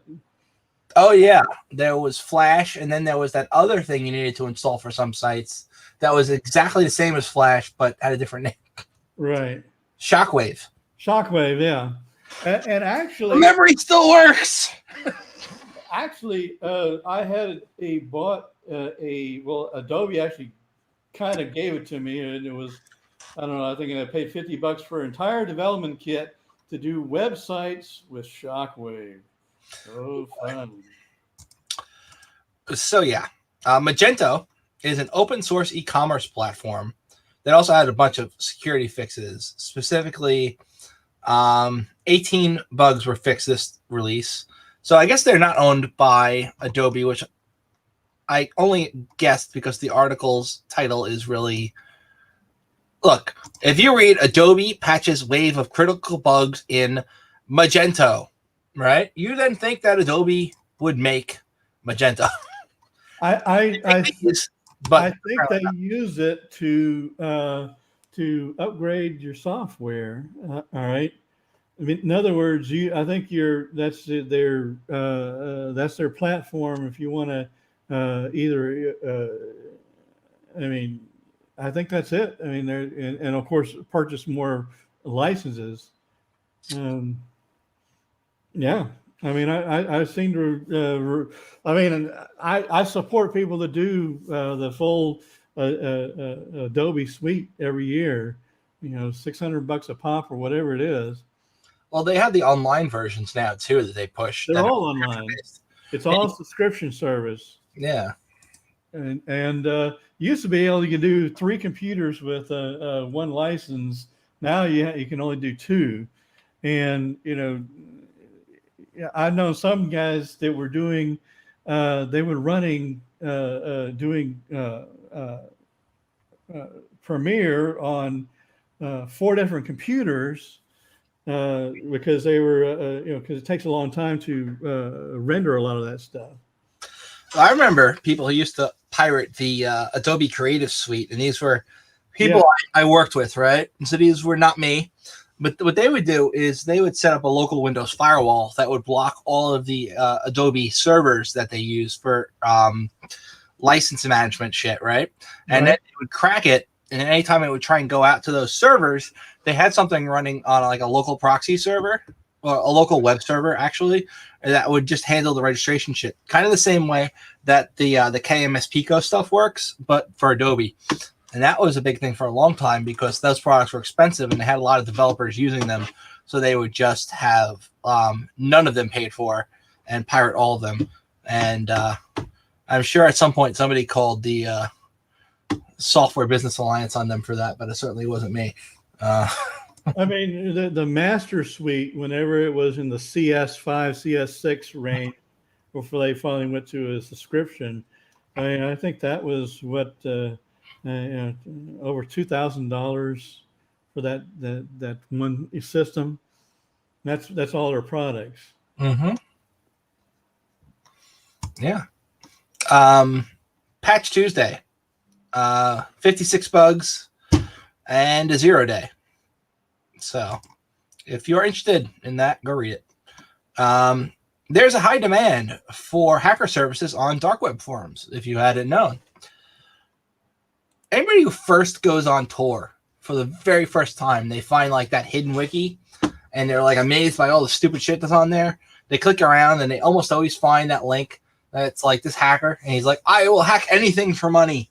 And super sketch, definitely a fed, but still fun nonetheless to go through the experience. So 9 in 10 users of dark web forums are out there looking for a hacker to provide them with a particular resource that cannot, or who can download like a user database, according to new research by Positive Technologies, a company no one has ever heard of before. And they analyzed activity on 10 of the most prominent forums on the dark web, which offer services such as website hacking and or the buying/selling of databases. So let's just break that down for a second. A company called Positive Technologies went on the dark web to forums that are used specifically to hire a hacker, and then we're amazed that 9 in 10 of the people on those forums were people trying to buy a hacker's services. Is that a good breakdown for you? Yeah, it sounds kind of like Captain Obvious there. So not all of the forums where you're going to go and buy things that are illegal are even going to be on the dark net. Some of them are on the clear net. You know, some of them you can just go to freaking raid forums and spend $2 and get that latest database dump compilation, the comp thing that's going around. That's like a shit ton of databases all put in one giant file. And it's even got a little script in there if you want to search for a specific like email or something, right? You don't have to be a rocket scientist to figure this shit out. You can literally just Google, how do I find database breaches, and like look for the first article. Hey, hi everybody. Hi, Jason Danielstone. It's nice to see you here. I love your beard. All right. So that it sounds sounds like you can do panda searches. Panda. You can use Google. You can use DuckDuckGo and be like, hey, DuckDuckGo, how do I find a database breach? And like look at the first 3 articles. One of them will mention raid forums, and then like from there you're gonna find whatever you want. As long as you've got a few bucks, you don't mind sending them in crypto, you can unlock all the things. There are other forums out there that are more dark webby. I forget what they are. I think I have accounts on some of them. One of them I had to pay $50 to gain access to the forum where you could buy or sell access to compromised computer systems. And the reason I was going there was because for work, one of my clients thought that their shit was getting sold on there. They wanted it to be independently verified. And so we found the forum. We've got an invite link, and then we we went and looked for it and it wasn't there. So that probably just meant somebody already bought it because they take the listings down after they're bought. Excuse me, I burpee. All right. Hey, XNOPX90. How you doing? I like your glasses. They are some sexy chipmunk glasses there. Next, we've got web hosting provider shuts down after cyber attack. No support Linux hosting is shut down. Well, maybe if they had offered support, yeah. Two other UK web hosting providers have suffered similar attacks over the weekend, although it's unconfirmed if these are related. A web hosting company named No Support Linux Hosting, I wonder how their customer support was, announced today it was shutting down after a hacker breached its internal systems and compromised the entire operation, all the operation. According to a message posted in the official site, which has now been archived, on February 8th, the hacker appears to have compromised the company's entire operation, including the official website, admin section, and customer databases. A spokesman did not return requests for comment, but details of the intrusion are unclear. The attacker appears to have been destructive in its nature. Rest in peace. All customers should immediately download backups of their websites and databases through cPanel. So I imagine cPanel is still up. I'd also imagine anybody who's got backups of their site and it's already been popped should probably go through those files on their site and make sure there's not like a PHP backdoor on there. Two other hosting providers also hit. Torrent Freak, a blog dedicated to digital rights and privacy news, reported two UK-based hosting company providers that provide IPTV services to pirated streaming sites also suffered similar hacks. IPTV services to pirate streaming sites. Now, you can put those two things together and probably come up with the site that was hit just based on that information. It would start with an IP, essentially this and Orance. So in the message, the hackers shared the personal details of the person behind the two sites and threatened the two companies with sharing their customer databases with the police and copyright protection agencies unless 2 Bitcoin was paid, $92,000. What could connect this attack with the other one is the fact that the SapphireSecure.net and KSHosting.com hacker also gave companies the option to shut down for good as a way to avoid having their data shared with authorities or paying the ransom. With the two hacks in close proximity and overlapping details, it may be possible that the NSLH was breached by the same threat actor. What happens when hackers get bored? Pepsi has rebranded Aunt Jemima officially as Pearl Milling Company. How do you go from Aunt Jemima to Pearl Milling Company? Don't get me wrong. I love Aunt Jemima if I'm going to make pancakes because it's super freaking easy. All I got to do is add water and then and if I'm really feeling frisky, I added some melted butter in there that it doesn't tell you to do. So in 2020, Quaker Oats, who is a subsidiary of Pepsi, said it was going to be removing Aunt Jemima's image from its packaging, which, of course, led to a whole bunch of excellent memes. And no kidding. I mean, that's a crime what they did. Well, why don't you explain that, Barry? I mean, Aunt Jemima is iconic. Okay, it was it's like Uncle Ben's. I mean, why are you taking these great images of in positive role models off of packaging? Aunt Jemima, I'm pretty sure, is what the slaves used to call the housewoman, like the woman who was a slave who worked in the house, and that was your Aunt Jemima. So I can understand why they would want to change it. I don't necessarily agree that it was a good idea. If you just type in Aunt Jemima meme, you find a bunch. Here's Aunt Karen original syrup. That's pretty good. Another variation on that with that chick. You know, this chick, I don't know what her deal is. I know she's like the typical Karen. I actually think she's pretty hot. Don't get me wrong. Anyway, we get this one being canceled because of stupidity. Yeah. We got Aunt Jemima with the red eyes or the white eyes. Uncle Ben also got canceled. They're rebranding him. Aunt Jemima is owned by Quaker. Racism ruined breakfast. Yep. So, you know, I mean, I don't see where the you know, I mean, I never heard the thing about Aunt Jemima as a slave reference. I never connected that. All right, I always connected it with syrup. Now I have to Google that.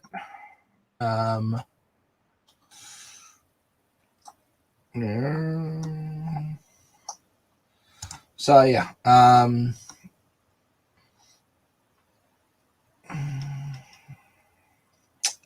found that article. Okay. So,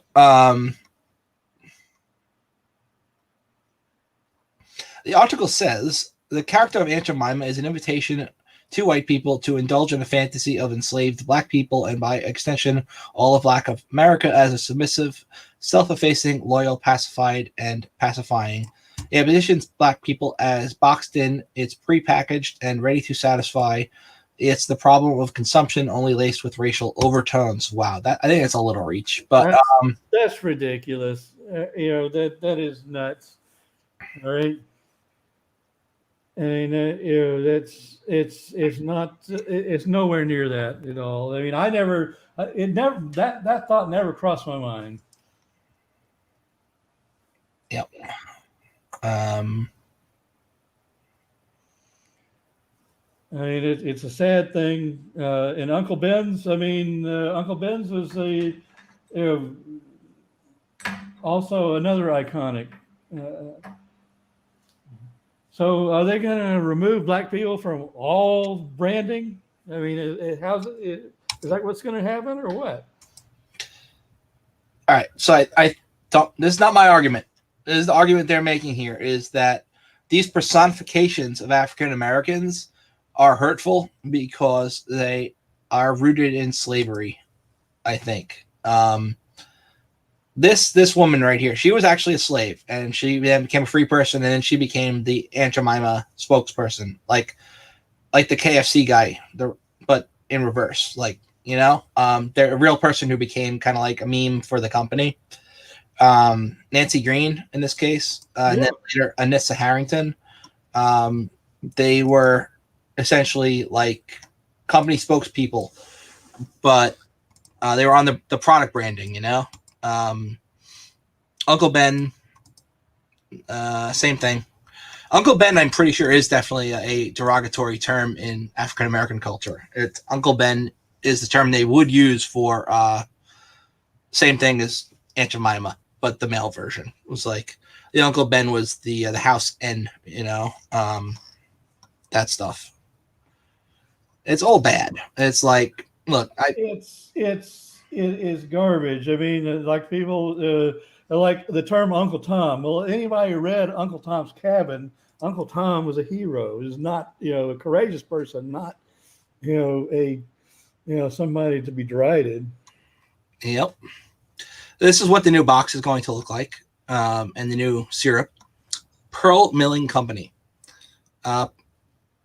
The Pearl Milling Company was founded in 1888 in St. Joseph, Missouri, and it was the originator of the iconic self-serving pancake mix that later became known as Aunt Jemima. So they're essentially rebranding it to the company that came up with the name Aunt Jemima, rather than calling it Aunt Jemima. They worked to gather broad perspectives that would ensure the new brand was developed with inclusivity in mind.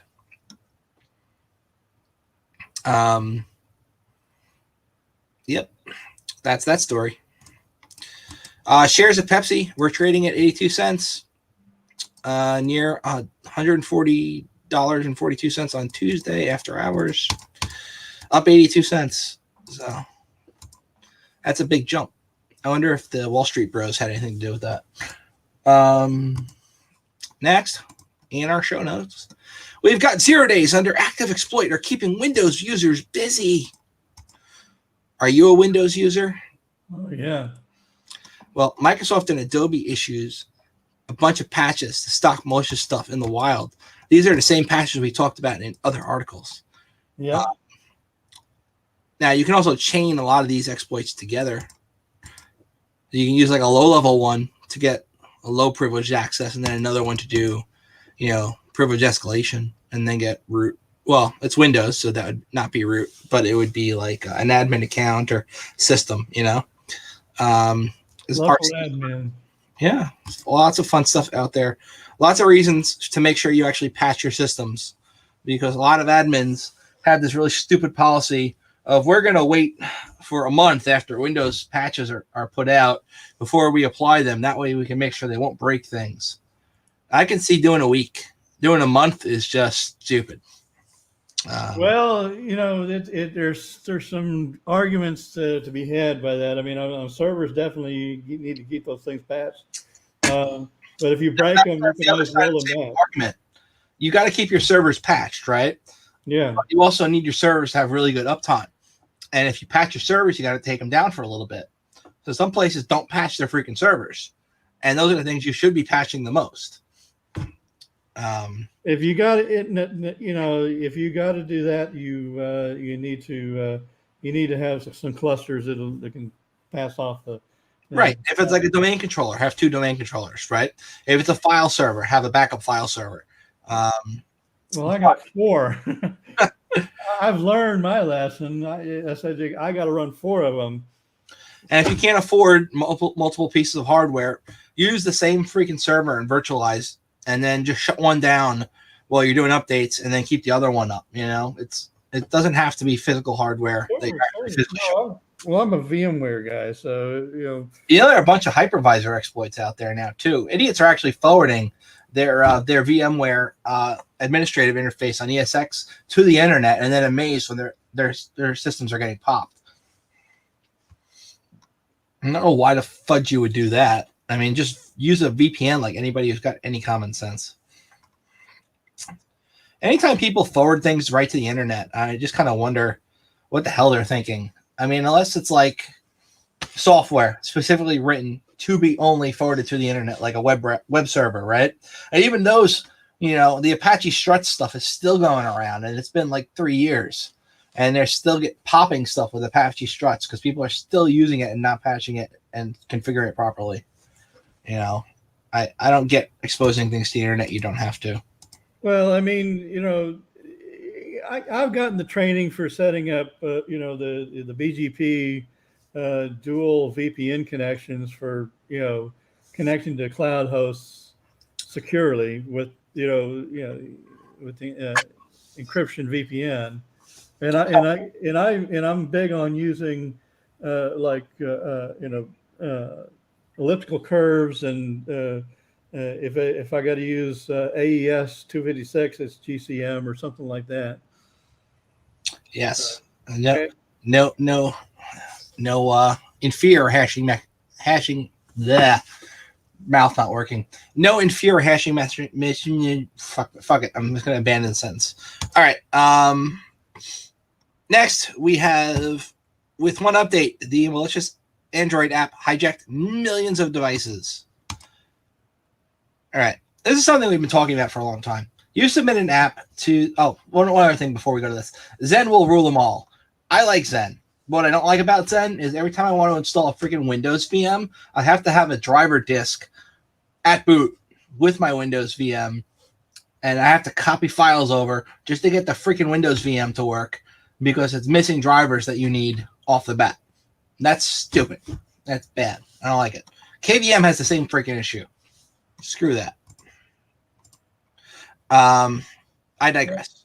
Well, you do it one time, then you create You can stream it into the Windows install disk if that's the disk you're going to be using. I know.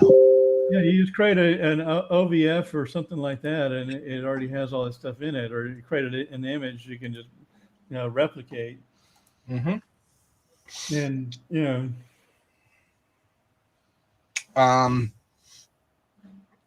All it takes is one tweak to change a legitimate app into a frustrating parasite on your handset. This is one thing people have been talking about forever. Is the Android App Store? They will like do some preliminary work, making sure an application is safe before they put it in the App Store. They essentially just sandbox it, right? And then they take the sandbox application and they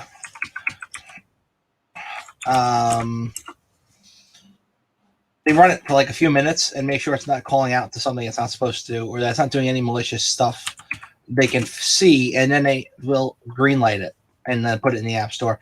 But all you got to do is make sure your Android app doesn't do anything malicious for a little while first, and then you're good. so they don't run it through a debugger and look for anything that is a red flag. They've automated the process, right? They don't have people manually going through each app that's submitted. They don't have a Ghidra that is going to go through and inspect that code. Right. So APKs can be taken apart, and then they're basically Java, right? And yeah, you can decompile Java code and take a look at what's what, but it's very easy to obfuscate stuff in such a way that these automated programs are not going to see the bad things you're doing. Right. You actually have to execute the code. You have to look for it in all the executables and run it. Yeah. Like Stupid Changing Doll says right here, add a sleep 25 minutes. There you go. You bypass the sandbox. By sleeping, because it's only checking the code for 20 minutes, you make your code wait 25 minutes. Boom. You're done. Make the code wait 6 weeks. You want to get it right. You leave it out there for a long time where it doesn't. Yeah, I know what you're saying. Even worse though, what some of these apps will do now, right, is really clever. The initial app they submit to Google is completely legitimate code. It doesn't even have a sleep function that would do something like this. It's a legitimate 100% app that works properly and like does what it says, and it's great. And then a developer comes along a few months later and then makes an update to that app that has malicious code. And Google doesn't recheck. Something went wrong. Try again in a few seconds. Fuck you. And then Google doesn't recheck that app. It doesn't like, hey, there's a new version. Let us do all these stringent checks on it again. It just runs it through like an even dumber version of the same sandbox. And if it passes that, it's like right to the App Store. So theoretically, you could make some app that does something really stupid that a lot of people would download because they want it, like a flashlight app, right? Everybody downloads your flashlight app and they're happy with it. They give it 4-star reviews. It really turns on my flashlight fast. And then you go a month later and you add some malware to that, and then push an update, and now all those phones are pwned, right? That's one other thing that people do. Or you just embed the malware in obfuscation that they can't detect, and then the update doesn't even it doesn't upload a bunch of malware. It just turns it on. So LavaBird is one of these companies. They had a barcode scanner. It was a very popular Android app. It's been used for years by people. Has over 10 million installs. All of a sudden, people who had this app installed on their phone started getting a whole bunch of obtrusive pop-ups, not knowing what the hell was going on. They did an update to the program. In the update, it was injecting ads, malvertising, doing a whole bunch of bad shit, right? Now, you look at the information in the App Store, it looks legit. It's got a lot of good reviews. You install this, next thing you know, you're popped. And you can't get it off, or what? And so you can probably uninstall this, right? But even when you uninstall APKs, if they have third-party integrations like these software development kits that ad networks use, sometimes they'll uninstall the app but keep the ad SDK shit that it installs, because it'll install like the app, like the Android app, and it'll be something like I don't know. Let's find an example. So if you were to look at like the no Dropbox, fine. If you look at Dropbox, right, it's got different names that it uses in there. So it's like .com. Oh, it's not on here anymore. Shite. Where is it? It's not here. All right. So if you were to look on an actual Android device, you look at what it's called in the properties of the system settings. It does something like this. It's like .com .android android dot for something, right? Yeah, music app, right? It's .com .android .music, right? Stock audio player. These are the identifiers essentially that it uses in Android to say what it is. So it will uninstall the identifier that is associated with the app you downloaded, but that app will sometimes add multiple other apps that don't have uninstallers. And then when you uninstall the main app, it keeps all the shit that was installed additionally. You know what I mean? Okay. I mean, I like building a Windows uninstaller, right? And then uninstalling the program files folder, but then leaving all the shit that is pumped in app data. You know? Yeah, it's similar to installing stuff in on Apple. I mean, I've had to debug stuff. It starts with com dot blah blah blah Apple or whatever. Yeah. And I've had to debug that garbage and remove it and fix that junk. And that takes the hours. This app is funny. You, in wake of Google's malware scandals, you can opt for an open source app store to make your phone more secure. I just came across this app when I was just Googling right now. But I would not recommend using an open source app store. Yeah, it's open source. That's great. Nothing is stopping anybody who's malicious from still submitting really bad apps to that. And they're also probably not checking stuff as stringently as Google does, even though it's not the best. It's better than some rando putting up his own app store and letting anybody submit stuff to it. They are pushing F-Droid in this article on CNET. Now, CNET used to be somewhat reputable. Yeah, they went really downhill. Like they will write an article for anybody who gives them money to push anything. Well, they put their advertising wrapper on the downloads.com crap. And I remember that. That was a big thing. They would literally host software they didn't own the right to host. They would just take people's installers and be like, rehost them and then wrap them in malware and be like, here you go. Here's your download for you. It's going to install your program, but it's also not even going to give you a checkbox when you're installing it to not select to install all this other crap. Yeah, I've gone through that and removed crap like that. Force deleted that stuff. Mm-hmm. Sandboxy is cool if you ever played with that. If you want to see what's going on, you don't feel like doing a whole VM. You just run Sandboxy and run your installer in there and see what changes it makes. And if you're okay with it, then you run it for real. Yeah. Well, also, Windows has a built-in sandbox you can enable, but that turns on Hyper-V, and then all your other virtualization shit won't work on Windows anymore. Well, I'm not a big fan of Hyper-V except on a standalone host or something like that, or running it on a server. I don't understand why they can't make it so Hyper-V and the other hypervisors can just play nicely together. I mean, I'd run a VirtualBox or, I actually got plenty of VMware Workstation licenses. So, I can actually do stuff, and VMware Workstation now supports GPU boost, which is really a big deal. So, and VirtualBox is simple and easy enough to use. It doesn't have some functions I want, and I haven't been playing around with Windows Docker, but that's another thing. Windows Docker also relies on Hyper-V being installed. If Hyper-V is not working, Windows Docker won't work, which means that if you want to run Docker and you also want to run VirtualBox, you can't on the same box.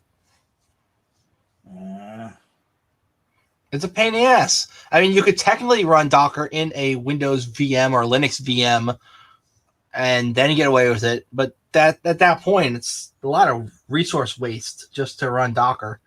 Docker is really cool. I don't like idiots who leave the Docker API exposed to the internet, but as a way of like competing with virtualization, I think that technology is really neat because you don't have all the overhead that you have with a real VM. It's Right. just doing segmentation and isolation rather than virtualizing hardware underneath. It's like sharing kernel resources and shit. It's neat. I like it. You do have the denial of service attacks against Docker stuff where essentially you're going to do CPU exhaustion attacks, which can suck. But outside of that, it's a really cool tech. I mean, if you're running it on your desktop and you got a good firewall, you shouldn't have to worry about it anyway. So I was playing with Docker because I didn't want to run I wanted to reuse my Raspberry Pi for something else other than my Pi hole. And there's a way to install it using Docker for Windows. So I installed it and I was really happy for like a few days. And then I wanted to run one of my VMware VMs and I loaded up Workstation and Workstation no longer worked. And I was troubleshooting. I'm like, oh, Workstation won't work if Hyper-V is enabled. And Hyper-V is now enabled because of Docker. And if I turn it off, I can't use Docker. But if it's just a pain in the ass. I don't know why they can't make them play nice. It's something to do with... Well, you can always you run your workstation, then run a Windows VM, and then enable the Hyper-V under that, and run your Docker there. Or you can just run it bare metal on the Linux machine if you're using the Linux hypervisor. You KVM on a Linux box or something. Sure, But yeah, you can do that, and but one thing is that Workstation does have what do you call it? Shared mode or whatever, the mode where you can put all your VM apps on your desktop. Right, but they don't have any way to do GPU pass-through with this stuff. You can do it on ESX if you're really smart and you want to futz around for a few days, but you can't off the bat just do GPU pass-through. So if you want to use the same box for your Linux and your Windows stuff, you have to either be directly in Windows if you want to use your graphic card for your games, or you have to really finagle stuff with like ESX to get it working right, and you're still going to have a lot of issues. You're not going to get now. Workstation 16 has GPU pass-through, but not it's. I don't know if it works with Linux, but it works with Windows. Right. Well, GPU pass-through is not going to be very useful on a Windows to another Windows because you just do your gaming on the first Windows box, unless you're doing like mining or something. But if you could get GPU pass-through working with Linux being your main OS, right? So it's like say Debian or Debian or Ubuntu or even CentOS. I think they're ending support for that though. Whatever you're running, right? And then you manage to get GPU pass-through working on that, and you can load up your Windows VM but use the graphics card that's on the Linux box. That would be really cool. I have not had success getting that working though. I'm sure somebody who's better and smarter than me at that shit could, but I have not been able to get that working. Yeah, I mean, well, I kind of abandoned because NVIDIA's VMware software was so expensive. It was like $2,000 a year or something for a host if you were running a big Quadro or Tesla card on a server. I kind of said that's too expensive. What was this fee for? What? What was this fee for? For renting the server or?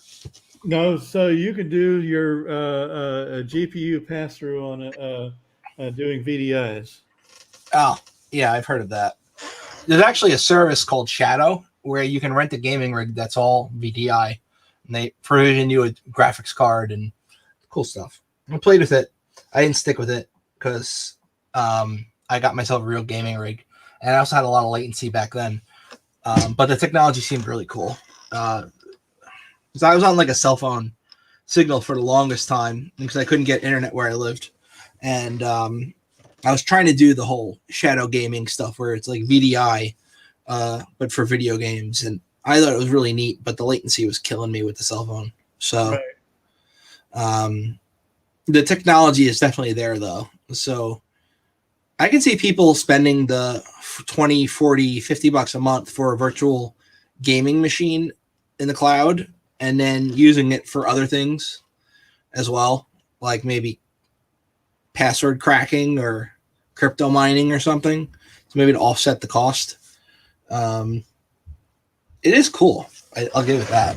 It's a cool tech.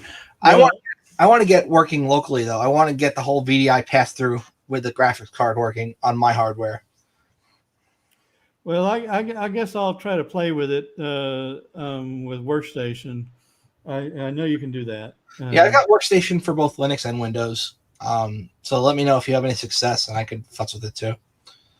The Unity mode, you need to have Windows clients. That's the thing. Unity mode doesn't work as well as it used to, and it used to work with cross-platform stuff. So you can do like Unity mode with Linux and Windows. I don't think it works like that anymore. Like you can use it between two Windows boxes, or two Linux boxes, but you can't do Linux and Windows anymore. No, you can't do Linux and Windows, but it actually worked very well with Mac. So if you had Fusion, and I set up a bunch of those, and that way, they could. I didn't have to host a Windows VM on a VMware host server. I could just simply put, I buy tons of open licenses for Windows, and there you go. And so they would run their all their Windows stuff that they needed to run on their same Mac, and it worked quite well. Yeah, I can imagine that being a nice setup to have as like a developer too. You could just run your code at like your Mac code or your Windows code on the same box and save a lot of time porting shit and fussing with it. Well, not only that, but your apps showed up on the Mac desktop. Okay, so you could arrange that stuff how you wanted, and when you are running your Windows app in a Mac window. Mm-hmm. That's cool. That is pretty neat. I would. And you are. Whoa. That's cool. Your so it's streaming to my Facebook page too. That's neat. All right. Microsoft is warning of the whole dependency confusion attack that I described before. They're getting on the bandwagon. This is the whole thing that we were talking about with the Ruby gems and people screwing with the dependencies. Microsoft is getting in on that action, letting people know about it. I can imagine the chaos that could be caused with that and something like Chocolatey if somebody tried to do that. But like anybody can submit a community package to Chocolatey, and everybody downloads stuff from Chocolatey. And a lot of times they will just try whatever they think the name would be first without checking what the name should be. I was like, hey, Choco, install TeamViewer, right? Well, what if somebody like creates a package called TeamViewer 12 and then it's not really TeamViewer, or it's TeamViewer wrapped with malware, right? And somebody goes, Choco, install TeamViewer 12 instead of Choco, install TeamViewer, and the next thing you know, they've got some malware. That I could see being an attack vector. Not giving bad guys any ideas here. Microsoft does own GitHub right now. Microsoft owns GitHub. And they own Postgres, and they bought too many things, I think. But yep. This is an attack that was in the news, like on TV. Everybody knows about this already, but I'm still going to cover it. So a hacker screwed with the drinking water chemicals. Essentially, when you have a drinking water plant, they automate some stuff like putting lye in the drinking water so that it cleans out a lot of the impurities, but it has to be done at very specific ratios. If done wrong and you put too much lye in the water, you get water that burns going down your throat and can kill you. So some hacker got into a water treatment plant because they had an unsecured TeamViewer thing going. Essentially, with TeamViewer, you can secure it pretty freaking easily. You can put two-factor authentication on TeamViewer. You can make it so every time you log into your TeamViewer account, you then have to get an email and then click a link in that email and then also enter numbers in. They've made some serious strides in making TeamViewer more secure. That does not stop people from sharing screenshots of TeamViewer that has the freaking numbers in there that you can use to remote control stuff and then posting it places. So an unidentified hacker accessed computer systems for a water treatment plant in the city of Oldsmar, Florida, and modified chemicals with dangerous parameters. News of the attack was disclosed by city professionals, yada, yada, yada. Hacker got in at 8 a.m. in the morning, and then a second time for a prolonged intrusion until 1:30. The second intrusion lasted about 5 minutes and was detected right away because there was somebody sitting in front of that computer and this hacker was moving the mouse. And the person saw that and shut the computer off. The hacker modified the lye levels. Lye, also known as sodium hydroxide, Right. otherwise known as the thing Tyler Durden burned his hand with in Fight Club. It's used to control water acidity, remove metals from drinking water, treat water, make it better. But if you put too much in, it's really bad. And you're supposed to put in, he changed the amount from 100 parts per million to 11,100 parts per million. And this is obviously a lot more and very dangerous. Oh, yeah. They did catch it in time, and they say no tainted water was delivered to residents. This is not the first time this kind of attack has happened. Something else happened back in 2015 where another water treatment plant was hacked. Somebody made like random changes, and they classified it as an accident rather than an intentional attack, but they don't know. Another time, another set of attacks took place earlier this year, but without any dire consequences. This was in Israel with their local water treatment facilities, water pumps, and aggregation. We covered that, and that actually turned out to be that they were putting IoT systems directly on the internet that had no authentication on them. Yep. It's just stupid on their part. And it's like if somebody went on Shodan and they looked for these things, they'd find like a whole bunch of water treatment facilities, and they could literally just change settings without having to log in first, which is really, really dumb. Anyway, they blamed that on the Iranian government. I don't know if it was really them or not. You know, you never know. Threat attribution is more of an art than a science, I always say. But what we got here is some stupidity. This was a TeamViewer attack. It doesn't mention it in this article, but that's what it was. I read it in another article. And essentially, with TeamViewer, yeah, you can secure the shit out of it. But if you look at like a TeamViewer window, right? Let me like pull up an image of one of these. If you look at what it looks like, right? You see how you have your ID and password here? Even if you secure all this shit over here, like your account settings, Right. if somebody knows this, they can get right in. So if somebody is dumb and they are maybe like using a chat program or something and they send a screenshot and this is exposed, and somebody can then get in knowing just that part, right? Just add that tech on, and you. All they need is the user ID and the password. So if they get that somehow, like they can get in. So it bypasses all the other wonderful security shit that's in here. It's ease of use thing if you're giving remote support, right? But it's also really bad if somebody's able to get it.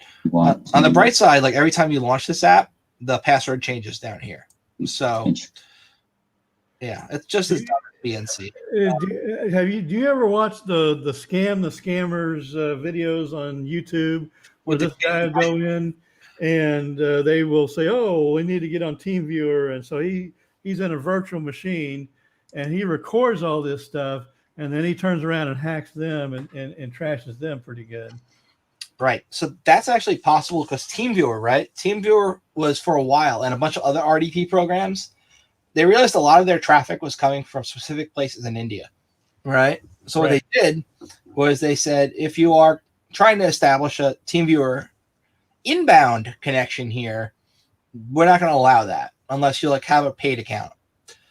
But we will allow you to connect from TeamViewer to somebody else's system.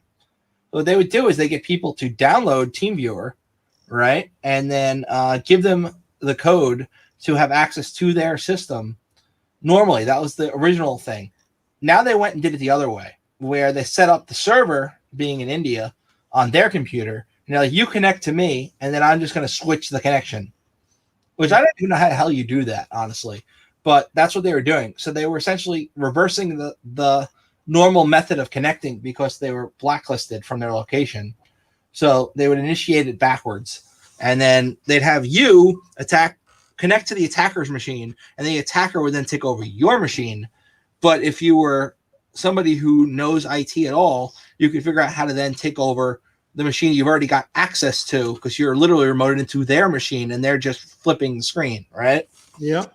So they were just reversing the connection back and then fucking with them. And like what they would do typically is they would have a pre-written like PowerShell command, right? Like PowerShell Empire has those one-liners you can just post in there and get complete control over.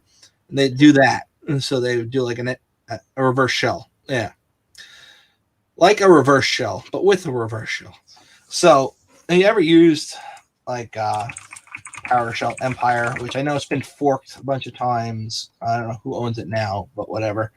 It's on GitHub. PowerShell Empire is like a post-exploitation framework like Metasploit, but it's written purely in PowerShell. If you want to quickly pwn somebody's system, you set up a listener in the cloud, right? So it can get connectbacks, and then you trick somebody into running the code that this generates as its it's like just a PowerShell command. It's like PowerShell.exe dash nop dash bypass policy, like all that shit, right? Right. Let's go PowerShell Empire payload example. All right, I'm probably find one of those. Right, this is from the this is what it looks like, right? Let's generate it with MSF Metum, but it's the same shit. So it'd be like a PowerShell command like this, right? It goes a nop hidden window encoded. I think you actually have to change this ENC now to actually the full written out encoded command. But regardless, this is what it looks like, right? So if you can run this one command on a Windows box, you then have control of that Windows box from your cloud C2 host. So they're essentially doing this in the video. Like you'd see him very quickly, window pops up and you see like this, right? And you see this happen, and then like they right click and like whatever, that's what's on my freaking thing. Anyway, and then it like pastes the payload right in there and it runs it, and next thing you know, they got a call back and they're in control of that machine. They were doing that to the scammers on those channels too, which I thought was funny. Yeah. One guy like deleted all the icons off the scammer's desktop and watched him freak the fuck out. And then he was like, "If you want your stuff back, give me money." I thought it was like, that's evil. You're scamming the scammer. That's funny, actually. Oh no, some of these guys would hack in and just basically wipe them out of any of the earnings they had too. They would go after the money. Yeah, it's funny shit. I like it. We got more stuff. Chrome Sync feature can be abused for command and control as well as data exfiltration. Chrome Sync, I am a fan of Chrome Sync because I'm a lazy ass and I like keeping my stuff with me regardless of where I'm working or what desktop I happen to be on. So the ability to take all my shortcuts that I put in my bookmark bar here and like all my passwords and things, as long as I'm not a complete idiot, and sync those across devices is really nice. So like say I'm on a website on my Windows machine and then I use my Linux machine that's also got Chrome, and then I want to like access my bookmarks. I don't have to go remote into the Windows machine, I can just have them all there. It syncs them in real time. It's cool.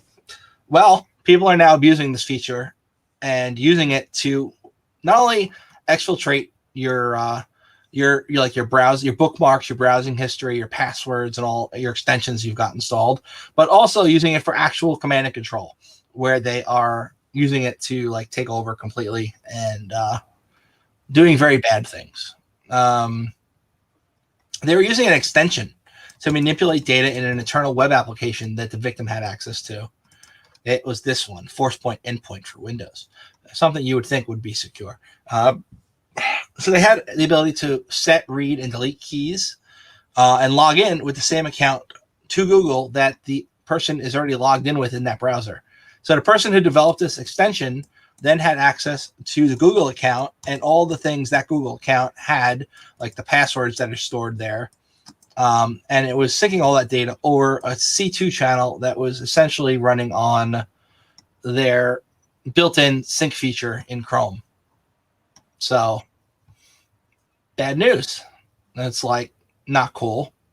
I like sync. It's easy. It makes life easier. But when attackers figure out they can use it for some really bad shit, maybe it's time to be less lazy and figure out other ways to do things. Well, I'm glad that I never used it, and I never used the one that Firefox wants you to use or Microsoft. And I get nagged for that stuff all the time. I was like, do you want to set up a Firefox account? Do you want to set up a, Microsoft wants me to use my Office 365 account for sync. I said, no, I refuse to do that. I mean, I made a mistake one time accidentally doing OneDrive, and it started backing up my entire documents, downloads, and pictures and desktop on the stupid OneDrive, and I had to kill all that stuff because You're like this, right? So yesterday, my friend is over here, and he knows I have a Plex account, and he's like, hey, I don't have access to these Plex servers. Would you mind, logging in and giving me access to your Plex account?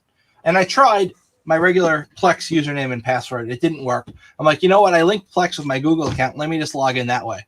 So I logged in. I grabbed my 2UF key, and I logged him in on my phone. And then, despite him already having a Google account on that phone, and me literally only using my Google account to authenticate an app, that app being Plex, I now had access to his phone on my Google account. And I could lock his phone, and I could go to the I lost my phone app, and I could go and make his phone ring, and I could do other things. So I thought, that's horrible, right? That shouldn't be. But then, for shits and giggles, I then took and removed his phone from my account, right? But then, I logged out completely. It's no longer associated with my account. And I went to find my phone, and it was still there. So then, I know I can remote wipe his phone. I'm not that much of an asshole, though. So I was like, how the hell? Because it's no longer logged in. I checked this Google, they let you see where your account's logged in, right? It said I'm logged out on that phone. I'm no longer, my phone, my account is no longer associated with that phone. But I can still go and locate his phone, and I can still make his phone ring whenever the hell I want, even though it's not longer part of my account. Yeah, it's freaking weird. It's like, why is that? So I can go there still today, and it is definitely not part of my my account, right? I'm gonna pull it up and show you. Just because screwing with him is fun. So what is it? It's I lost my phone, right? It's lost my phone or something. There it is. So find my phone. And then we go here. These are all the phones that are on my account. Somebody's going to use this to social engineer me. This is his phone, right? No longer associated with my account, but I can see where he is, and I can do this, and I can type in, "You smell like crap," right? And then I can click secure device, and now wherever the hell he is, he's pretty pissed off. That's bad. Right, and I can ring his phone too at full volume, and make him be like, "What the fuck?" Yeah, I can do that too.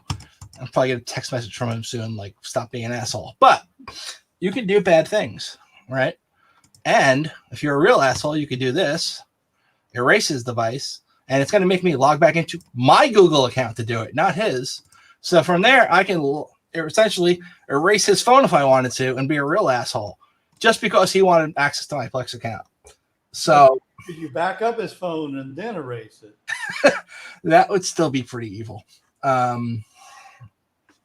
yeah, so they need to work on the way that they allow you to do authentications, so you can use your Google account to sign into just an app on somebody's phone without then associating that phone with all of your Google stuff. I mean, that was pretty wicked. I didn't think that was a thing, but it's a thing. And look, I removed his phone from my account, from both my end and from his phone, but it still shows up in Find My Phone. So That's because Google is evil. Google is evil. Backdoor all the things is what Google does. Ransom him for the backup. Yep, I could do that. Let's see. So that's why I don't use that stuff. I don't want it. I don't want Microsoft to mess with me too much. Okay. I bought enough stuff from them. Okay. I paid them, tens of thousands of dollars. Okay. Leave me alone. Stay out of my business. Yeah. Anyway, that's more examples of Google being used for evil. A woman has pled guilty for using government PCs to steal photos of snitches in Iowa. Because snitches get stitches. This woman from Iowa has pleaded guilty to sharing confidential photos and then publishing them to a social media group focused on outing snitches. On Thursday, the DOJ said 2 individuals were involved in the scheme. Rachel Manna, a resident of Des Moines, and Acony, Iowa-based Danielle Taff, who was formerly employed as a contractor paralegal for the attorney's office in the Southern District of Iowa. She worked in the civil division and should have been nowhere near records related to criminal cases. Yet in 2018, she asked Taff, her acquaintance, to access information relating to certain defendants in criminal investigations and prosecution being handled by the attorney's office. He agreed, probably because he wanted to get in her pants, and used his government PC access to access criminal investigation files stored on the district's shared storage drive. That is not the way you should be sharing investigation files on a freaking shared drive. Anyway, after finding records relating to police interviews, okay.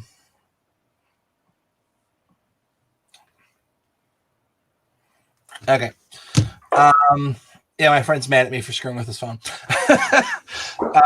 These photographs were identified as people who were helping the police in their investigations and shared to a Facebook group dedicated to outing snitches in the Des Moines area.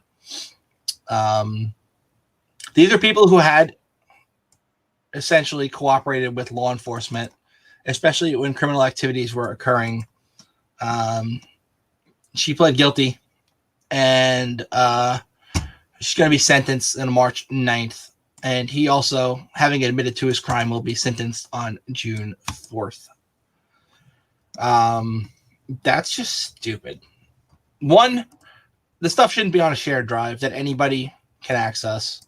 Two, if he accessed this shit, there should have been flags going off right away before she posted it to a Facebook group that he accessed stuff he shouldn't have access to. There are multiple safeguards that should have been in place here that just were not. It might have been minor snitches, not major, organized crime snitches. Regardless, it's not good. They had access to that data and posted it to a Facebook group, regardless of what kind of snitch. Founder of a cryptocurrency hedge fund has been charged with $90 million theft. Clients were allegedly lied to when they queried where their funds were being invested. These are dudes from New York. They stole $90 million from their clients. It's just a newfangled way of doing a Ponzi scheme and having crypto be the thing instead of actual stocks. Right? So this was actually an Australian national who hoodwinked investors into believing that the fund was a safe bet, marked as a market-neutral fund. And during investor meetings and PR calls, he said it was very profitable month after month, with the exception of March 2017, and claimed that $90 million in assets were under active management. He was poised to make or lose money based on fluctuations in the value of cryptocurrency and was not at all market neutral. This fund held $24 million on behalf of investors. He embezzled from it. He paid for his personal expenses, including his penthouse. He also made personal cryptocurrency and speculative investments. Also invested in some ICOs that had nothing to do with the hedge fund, with hedge fund money. Yep, that is still on the screen. Now this comment's on the screen. As he continued to pretend that the hedge fund was making a substantial profit, more investors flocked to the fund Ponzi scheme, and he was able to pay off when clients took money out because he still had lots of money in there, but he was embezzling. It was doing a Ponzi scheme. He was pulling a Madoff, but with crypto, and he's going to jail for 6 whole months. Yeah, and has to pay back $4.4 million. It sounds like a Jonathan Nolan Star Walker scheme where you're selling rides to go to the moon or something. You remember that one in Australia? I do. That guy was on Twitter, and he was also pulling some fancy cons, trying to. Who knows? I mean, he admitted to ripping off the Australian government. So, hey, so yeah, that's kind of interesting. You mentioned Australian scammers. There's a whole list of them. Okay. And scammers be scamming. That's what they do. Also, Plex media servers are being used for DDoS amplification attacks. Look, I'm not going to read this article. It's really stupid. So if you use Plex, you're using a way of forwarding the port to your router. And that way of forwarding the port to your router exposes some things that don't need to be exposed. They fixed this, but people are still using old Plex versions. And this is like a UPnP type vulnerability. And people are using these vulnerable servers. This is the SSDP protocol. It's like UPnP. Essentially, you got port 32414 exposed to the internet when you do this through port forwarding. And then people are able to use the server that is exposed on that port that would pretty much look like this, right? I don't know if I still have it up or not. I used to run Plex. I think I still have a server on here. Nope, I don't. All right. Anyway, so this is exposed to the internet. People see it, and they're just using it to forward requests onto other things they're using for DDoSes, right? Not super complicated, but super stupid. I mean, Synology has built-in Plex. I mean, hopefully they guard against this garbage, but I mean, of course, I never turned mine on, but yeah. It's not a good thing if people are using your home server and as part of a DDoS attack, and you could get in trouble, even though had nothing to do with it. I mean, I turn on TLS for crypto mining, so I mean, I'm not going to allow that type of access. I mean, you shouldn't be able to backdoor in from what I'm doing anyway. Mm-hmm. A security firm Storm Shield discloses a data breach and theft of code. This is particularly bad because this is one of those MSSP type things that works for the French government, right? So they are a major provider of network security products to the French government, and some are on some very sensitive networks, and they themselves are hacked. So this could be used by a threat actor to gain access to client systems that happen to be government computers in France. So not good. I mean, managed service providers are one of the biggest targets now. I mean, because all these business managers want to go to the cloud, okay, and they haven't heard of hybrid cloud. Yeah. Oh, Live Beef is here. Sorry, Liv. I forgot that you were here. I've been here for a half an hour. I'm sorry. I'm not paying attention to that screen right now, and I didn't realize you were here. Sorry. I should mention that there are a bunch of the smaller governments around the state of Texas were managed by managed service providers, and they got whacked pretty good. And the dentists had their big cloud whacked, and that was a ransomware attack, and so their data was stolen. So fun for all. Exactly. So a Storm Shield spokesperson told about 2% of accounts were affected in the security breach, around 200 accounts or more out of 10,000. Still, if those 200 accounts happen to be on sensitive government computers, that could be really bad. That's my takeaway from that. This is a no shit Sherlock article. Proper patching would have prevented 25% of all 0 days found in 2020. What's your thought on that, Liv? Live beef. You just call me beef. I'm a little confused how all this updating will prevent 0 days. What? Well, 0 days is 0 day, but what? Variations of previously patched phone. But even so, I don't think the person who wrote the article understands what a 0 day is. Oh, he definitely does. Look who wrote it and for what place he wrote it for. Yeah.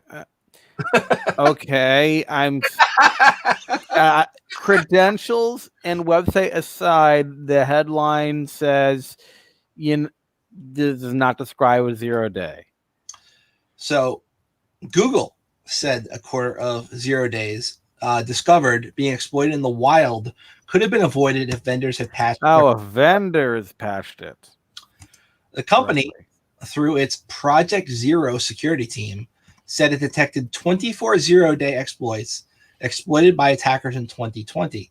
6 of these were variations of vulnerabilities previously disclosed, where attackers had access to older bug reports and could study the previous issue and deploy a new exploit. Some of these 0 days only had to change like one line or two to have a working new 0 day, right? These included Chrome, Firefox, and Internet, Safari, and Windows 0 days. Furthermore, other 0 days discovered and patched in 2020 could have been exploited in a similar fashion. If a threat actor would have examined the patches, they could have then created new exploits and re-weaponized the same vulnerability. So far, they are not really explaining their article title very well. The researcher urged other security experts to take advantage of when a 0 day is exposed to analyze it in greater depth. This provides a window when an attacker's mind that defenders should be taking advantage of and trying to learn about entry vectors an attacker is trying to exploit, determine the vulnerability class, and then deploy mitigations. I don't think this article's title reflects the content of this article very well. Just my 2 cents. Well, I can give you an explanation from some security briefings that I've been to like a couple of years ago, or even longer. The what's called the time machine attacks. Okay, using Shodan and using other data collection services to find what versions of what software is being used out there, and then whenever a new exploit comes up, they take advantage of it. And that is, they're calling it time machine attacks, because they can go back in time and find the vulnerability, see if they can crack the vulnerabilities. Right. And if you're not patching, then you're going to be, if you got that lonely little host out there. I mean, believe me, I still find junk on my network that is, at work that is old. I mean, I found a Windows 7 machine. Thank God I got rid of all the Windows XPs, but I was like, what is this Windows 7 doing here? I thought I killed this stuff. But it's still there. I mean, it didn't have any, credentials that could get into stuff. It was just a standalone, whatever it was doing. And I said, we need to get rid of this. So. Yeah. So Microsoft has finally started forcing their Windows 0 login patch down the throats of all the systems administrators, whether or not they want it. So this was a critical net login Windows Server process flaw. that allowed an attacker to escalate privileges to domain admin and take control of the domain following a successful exploitation. And there was proof of concept code that worked pretty well, just floating around that anybody could go and grab. So for a long time, all you needed was any machine on a domain that could talk to a domain controller, which they all need to because that's how they authenticate and log in. And then you could pop the domain controller, right? Because it literally didn't need any creds. You just ran it and it did its thing. And anyway, so they released a patch for this. And the notable exception applies to DCs that are added by admins to a dedicated security group that will intentionally allow people to have essentially the vulnerable net login secure channel conditions still there. So at this point, they forced the patch on. Like, you don't, even if you're not doing Windows Update, somehow they're getting this on those machines. And now if you want to still have a vulnerable machine, you can, but you need to manually add it to a security group that says I'm aware. Yep. I want this machine to be vulnerable. Why would you do that? Because authentication, SAML, and all these things are a pain in the ass, and sometimes old technology will not work with new technology unless you turn off features that make it secure. And you know this if you ever tried to set up a Radius server. All right. So There's ways around that. I know, but you know how many people just say F it and they just turn off? Like, let's turn off all the things that make this secure so it'll just work. Not that I've ever done that. My biggest complaint is the Microsoft Active Directory crowds the LDAP domain. You know, I'd rather use standalone Linux boxes for some of that stuff. If you can find out what internal domain a company is using for their Active Directory, so like say they call their Active Directory, my last name's Trezza, right? So say I called it Trezza.home, right? If .home were an actual extension I could register, and then I went and I bought Trezza.home and I set up some like a responder box in the cloud, I would start getting a whole bunch of creds because there's some leakage stuff that goes on that shouldn't be going on due to the way DNS and LLMNDR work on a domain, where if you own the actual domain that they're using as their internal domain and then you just kind of listen, you can pick up a lot of shit you shouldn't. Yeah, I mean, well, I've done what do you call it? Listening on the web outside of my ISP, and I was finding stuff in Georgia and everywhere else that was showing up, and people they had a lot of stuff exposed. And it's amazing. Yeah, you're running WinZcap and stuff like that. Just yeah. Like if you're bored one day, right, and you've got like a cheap VPS, like a DigitalOcean droplet, just go log in and set up responder and just have it listen. And you'll see like tons of botnet traffic trying to throw authentication attempts at you with different usernames and passwords.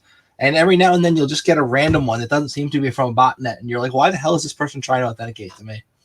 And why are they doing it over this protocol? And you'll be amazed at what you see. And sometimes you'll even get valid creds you can then use if you then like did an Nmap on that same machine that tried to log into you. You're like, oh, look, they've got SMB exposed to the internet for no reason. Why is 445 on the internet? Oh, I can mount their file share. Not that I would do that, but it could be a thing that could be done. I mean, I don't, I'm too busy to mess with, play around with stuff like that. I mean, just because, but, mainly I try to block all the Shodan and, whatever some university in Michigan and, places in France and everybody else that's trying to ping, static IPs. And, that's a big deal is like, block Shodan and so they can't see what you're doing anyway. And that's a big. There are also like Shodan clones out there that. Oh, I know. Same thing. And Shodan was just like the first big one to do that, but there are other like copycats that charge less and have the same kind of data. Well, no, I listen for that traffic. I mean, if it is pinging my system, I sometimes I'll go around and say block these guys, and they're done. Mm-hmm. And I got nice big lists of blocks, IPs, and domains. Yeah. Oh, by the way, that CT Project Red ransomware attack we were talking about before, the threat actor behind it calls themselves Hello Kitty, or at least they're called Hello Kitty by somebody. And I think that's a pretty funny name to get hacked by. You got hacked by Hello Kitty. Reminds me of the person who did a My Little Pony hack. Yeah. Well, no, I remember you could get your custom AR or custom AK-47 in Hello Kitty. In other words, an AK-47 that is enameled in painted with all the Hello Kitty colors and stickers and everything. I mean, so if you need to take out the burglar, they're going to see Hello Kitty. Yep. Hacked by Hello Kitty. And last but not least, Bendy Bear Apps Group gets finally linked to China hacking group. Unit 42 researchers today shared info of a new polymorphic and highly sophisticated malware they dubbed Bendy Bear, linked to a hacking group with known ties to the Chinese government. Bendy Bear is one of the most sophisticated, well-engineered, and difficult to detect samples of shellcode employed by an advanced persistent threat, according to Unit 42. Water Bear is connected to Black Tech, a cyber espionage group linked to threat researchers for the Chinese government. This shellcode's only function is to download other shellcode from C2 servers. So this is your stager, your loader and your stager they're talking about here. Yep. And it's using RC4 encrypted chunks. Registry keys, clears DNS, unique session keys, polymorphic code. That's cool. RC4 is kind of weak, isn't it? Doesn't need to be strong for what they're doing. Right. It's not like having this data is going to help you in any way stop them from doing what they're doing. It's like just for the communication channel, It's obfuscation. Yeah. Like RC, they might as well use freaking MD5. What's the matter? It's like, doesn't matter. Right. So, usually the bears I thought were Russians, and some of the other guys. I don't know. Maybe they're all bears. Now, so different companies use different names for different groups, and sometimes you have something like bear, which some companies use to mean Russia and other companies use to mean China, which is stupid. Which is why I said this whole naming schema they've developed is stupid. They should just find some common way to refer to the same threat actors. But well, now if who's naming them? So this whole thing started with Mandiant back when they were Mandiant before they became FireEye. Okay. And it has developed steadily from there, where everybody who's in this line of business starts using their own naming schema for threat groups. And you have the bears and all that stuff. Like the noun animal name is, I think, the Mandiant one. And then you have apt group 35, which is, I think, the some other company does it that way. And FireEyes or somebody like that, or no, FireEye still use the Mandiant naming scheme, I think. But other companies that do this use different names, and sometimes there's overlap, and like you don't know who the hell they're talking about. You got Fozzie Bear, and yeah, and Winnie the Pooh. Yeah. So the whole apt, somebody should write an article about that. I wonder if they have apt naming schema. Yeah, we got the Newcomer's Guide to Cyber Threat Actor Naming. Fancy Bear, Russia. Deep Panda, China. Charming Kitten, Iran. That's CrowdStrike's naming schema. Okay. CrowdStrike, right? Kaspersky uses Crouching Yeti for Russia. So instead of bear, they're Yeti. Epic Turla for Russia as well. And Dark Hotel. different groups. Like, look, this is how CrowdStrike does the bear, panda, kitten, tiger, spider, jackal. And then we got Kaspersky using dragon, duke, falcon, Checkpoint using cedar, them using viper. Over at Cisco, it's like, I don't know why this Dunning-Kruger thing in here, but I do like that. It doesn't make any sense. Poopy bear, We got pandas are obviously going to be China almost all the time. That's CrowdStrike's, right? Well, that means money because they put the panda on the gold coin. Right. We got dragon being used by Kaspersky also for different places, and we got like a whole spreadsheet of this that can be gone through in your spare time if you're interested in it. Yeah. I'll take that, put that in the show notes. I wonder what the North Koreans call themselves, or rather, is I'm sure they don't call themselves Charming Kitten amongst themselves. Yeah. I don't see them using that name. So this would be Newcomer's Guide to App Naming. There we go. And that's now in the show notes as well. That's all I got for show notes. Does anybody have anything else they want to talk about today? Yeah.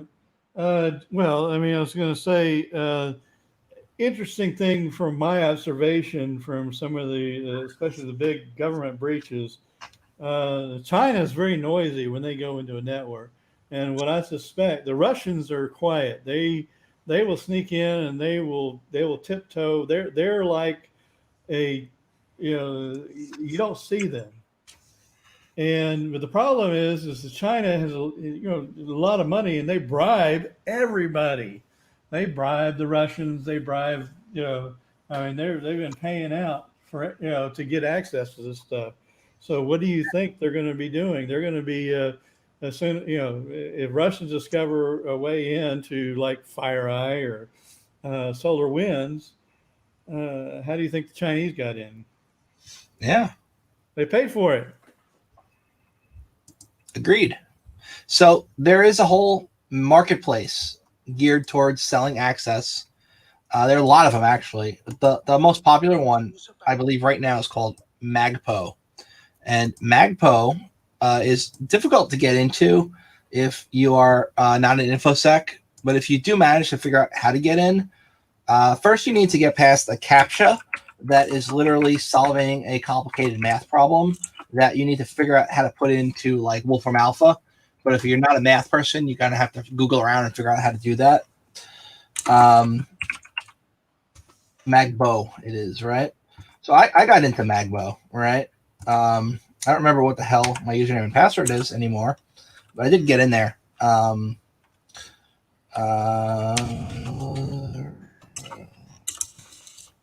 Yeah. So in there, they have different forums where people can buy access to systems that have been compromised, and you can like fund a wallet that's with crypto, and then they act as a third party and make sure that you're actually happy with your purchase. Yeah. So mostly funded by Monero, which Correct. is a popular, or whatever the crypto of the day happens to be. Dogecoin. Yeah, so that's a thing, and people do buy access to systems other people have hacked, which is something a lot of people don't realize. Yeah. Oh, there we go. I can get in now. Let's see if this works. Authorized. All right, let's out Magbo on the show. That could be fun. Well, let's put that over here so people can see it, and then change the stream. Oh, I can get CVEs for this. Yeah. Do you? Let's go on CVE points. I can get CVE for the entire time I spent on here. I can get CVEs for my CISSP. Nice. All right. So the Shop of Shells is the marketplace that is the one where they sell access to things. You can't get in there with a regular account. You have to then pay them $50 once you've got an account to then get in there. So it's, I don't know. I think Google Translate would work here if I had it. I don't know why it's not automatically doing it, but here it is. So there are different places they've hacked. They actually, one thing that makes this shop different than the other ones that are out there is they will give you the actual name of the domains they've hacked. A lot of places won't do that because they're afraid you'll then go figure out how they hacked it and hack it yourself. But these people, they give it. And look, for $5, you can get access to the Fisherman Chip Shop Conway.co.uk or Redbox Graphic Design for $7.50. And once somebody buys access, they actually turn it off. Like other people can't then buy the same access, so you're not competing for the same thing with other people if you bought it. If you're a bad guy, so say I'm a bad guy and I want to go screw with one of these wonderful companies that has got hacked, and I pay for the access, I don't have to worry about them selling that same access to another hacker who's then going to come in and do things that would undermine whatever I'm trying to do as a bad guy. Yeah, so there's lots of shit in here. Lots of places that have been hacked. This is a Russian forum, and a lot of it is in Russian. Google Translate does work here. I just don't have it working right now for some reason.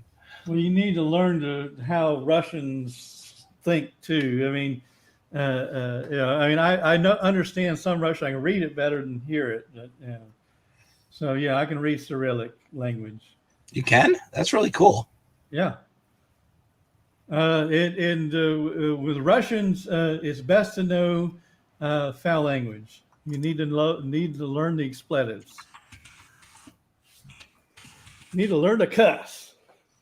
How do you cuss? Well, you get a Russian curse word. Well, you get a book called Sukubiat is the most common one, from my understanding. Yeah, your butt is the F word. Yep. Your butt. And of course, Mott is mother, so you don't do that. That could be bad. You use those mother ones with Russian people. I don't think they'd be happy. All I know is in online It's common. gaming, for all the Russian botters, you just called them Sukubiat. It really translates to bitch fuck. Really? Or fucking bitch. Yeah, they remember their insults are different from Western insults, and and dermo means basically excrement. Yeah. All I know that I saw someone posting some really odd propaganda on Twitter a few years back. It was like pro-Trump, anti-Democratic Party propaganda, but it's using stuff that looked like it would have taken a lot of research to make a very niche point. I thought, let me just go. I just responded to this count with Sukubiat, and this person who had previously been put into English responded to me in Ukrainian, calling me a pair of panties. There you go. That's great. Now, Ukrainian actually has 36 characters in their alphabet. They're like 10 more than the Latin language. English, yeah. That's a lot of characters. Russian has 33. Yeah. If you're not talking about Chinese. Well, that's just crazy. Yeah, China is all there. Oh my fucking god. So you got Birja. 50,000 characters in the Chinese alphabet. Really? That's a lot of characters. How do you memorize that? I have trouble with my 26. So I imagine there has to be some sort of patterns and just multiple dialects. I'm guessing. Interesting. It's just conjecture there, but it's still a fucking obscene number of characters. So it's Koscielny. Yeah. So Hey, here we go. wallets. Okay, Koscielny. So translate to English does work with Google on here. So I got they got a link exchange for selling and renting links to SEO search engine optimization stuff. They got documents. You can buy a scanned copy of an ID. You can buy e-wallets that I don't know what the hell those are. But I assume they're like a Bitcoin wallet. I Right. wonder, they got accounts. They got a flea market. They got a Bitcoin mixer you can use. Anonymous withdrawal. Okay. Oh, Yeah, mixers are cool, but historically they've had a lot of trouble because the people running the exit nodes figured out, people who set up exit nodes specifically to do this figured out that they could replace the values being sent by you to the person you were trying to buy something from using a mixer. So you think you're sending your crypto to somebody else, but in actuality, it ends up going to the person who set up the exit node. It's like they do a little proxy man in the middle thing, and they change the value on the fly. Evil shit, man. yeah. They probably. I mean, I heard that up to 2/3 were compromised. So Yeah. They have a whole manual that can be automatically translated into English for you. okay. Selling shells. It is forbidden to add products to which you do not have access, and the seller will be blocked if that happens. And if the host is heavily contaminated by other hackers, you have to mark it that it's contaminated when you're selling it. They have a whole big thing. And if you violate your sale regulations, you can get banned, and getting back in is a pain in the ass. So That's a pretty good translation. yeah. I mean, because a lot of times Russian, the grammar is kind of reversed. So, your subject and then the verbs come afterwards, and so Check it's this out. You can buy a special system shell, MBD, a Magbo backdoor. It allows you to collect more data from the host, automate the sale and work of the shell right from the system interface. For more info on MBD, click here. That looks interesting. I would like to get that just to be able to fuck with it. Sellers can use a special system backdoor to place them on the sites they sell. That's cool. I didn't know they had that. Yeah, so this is one of those marketplaces. They're probably going to see this at some point and see what account I have and ban my account for putting it on here. But hey, it's fun, and the more you know, and you can get those education credits for your various programs that require it. no, the only one. The only one I really need to do CVEs is CISSP, and I'm behind. I had done an entire year in advance last year, so COVID didn't affect me that much. Yeah, Adrian was doing something on Fridays with the IronGeek people. He was doing like a cast that was giving out CPE credits. Well, yeah. That's it. You, for every hour that you're listening. I mean, all right. So the rules are: if you do an actual talk, you only get CPE credits for the preparation for the talk, not the talk itself. Okay. Since this is a two-way situation, I should be able to cash in on all of it. And since it's been live for 3 hours, so I get 3 CPEs. Nice. Yeah, the CPEs with Who's Your HackerCon, they got that. I think they're still, well, last time they did it was June 4th, so it's been a while, but they were doing it fairly often. I hope they get back to doing that. That was cool. I'll have to nag Adrian, tell him we got to get more speakers and do it live more often. You get our e-credits. Well, not only, I mean, just attending a con, even if you're doing capture the flag or something like that, or talking to vendors, you get the entire. You can count that because that's part of the job. I mean, you're still learning stuff. I mean, you don't have to sit in somebody's talk. I mean, a lot of. I mean, I've seen so many repeats of the stuff. I mean, there's been some really good tech talks. I mean, like setting up, honeypots and stuff like that. But, a lot of the stuff is just repeats, or it's glossing over the subject. It's no deep dives. And then some are labs and that sort of thing that you're going on 3 or 4 hours, and you're just digging into this stuff. And I like that better, actually. Yeah. Those are the 3-day conferences. Yeah, those are cool. All right. So I think we are pretty much done for today. It's been like 3 hours we've been talking. I don't have anything else to talk about, and I would like to go get some food because I'm hungry. All righty. Well, I Yeah. mean, I don't have much to say about the crypto proxy stuff or crypto mining proxy. Oh, yeah. Can you? The thing, I mean, I'm still trying to get the information, but it boils down to you set up a proxy and you connect your miners to the proxy instead of connecting to a mining pool.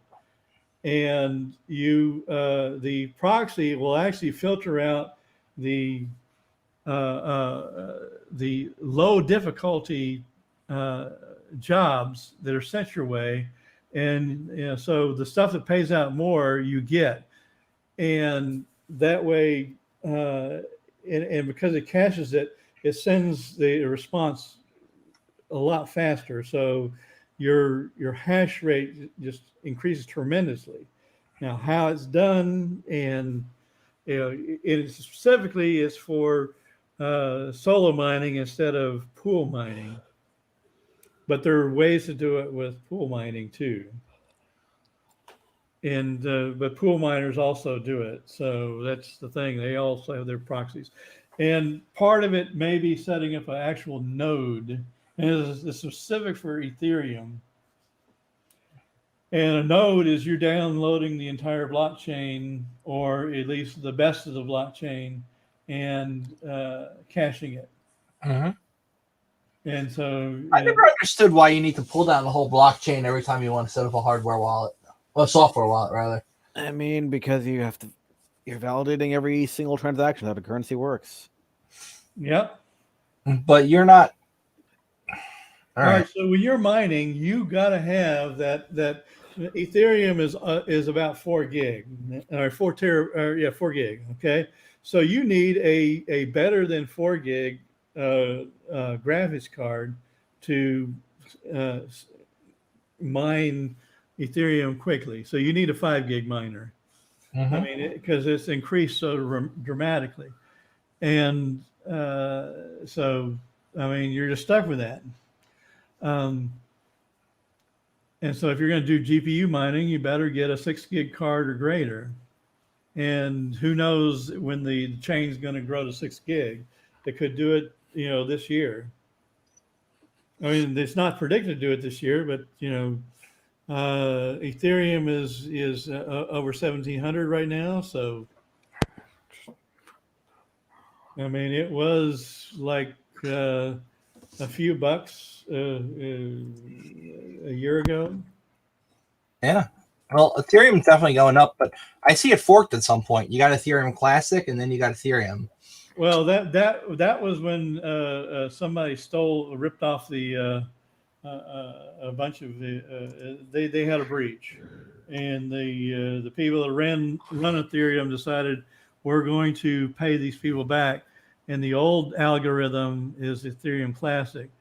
Now what they have coming up is Ethereum 2.0, and when that basically gets rid of miners, you stake the coins or the the blocks, and they give you a bunch of free blocks if you stake it for 6 months or whatever, and once you go to 2.0 you can't go back. So I think there's going to be a fork that allows the miners to do their thing and the stakes to crash and burn. And I see that happening, or they're just going to migrate to a different coin that's using Ethash. Gotcha. Ooh, there's an echo. All right, that's cool to know. I'm not the biggest crypto guy. I've done some stuff with crypto, but it's not like I'm one of those guys whose whole thing is crypto. It's like I know a little. Well, I mean, I'm doing a GPU miner, and so I'm going to be basically paying for hardware. But it takes like months to do. But as the coin goes up, then there's a shortage of miners in Ethereum right now. Okay, and that's why the gas fees, they call it the gas fees to do a transaction are so expensive. I mean, there are people that are just standard gas fees are $100 just to transfer from a one wallet to another. Wow. I'm going gray. I don't like this. I don't like this at all. I have to learn how to dye my hair now. All right, we're good. We're done. Cast over. All right, have a good one. Have a great night, everybody. Stay safe, stay warm. Kick some ass. See you next week. All right, next week.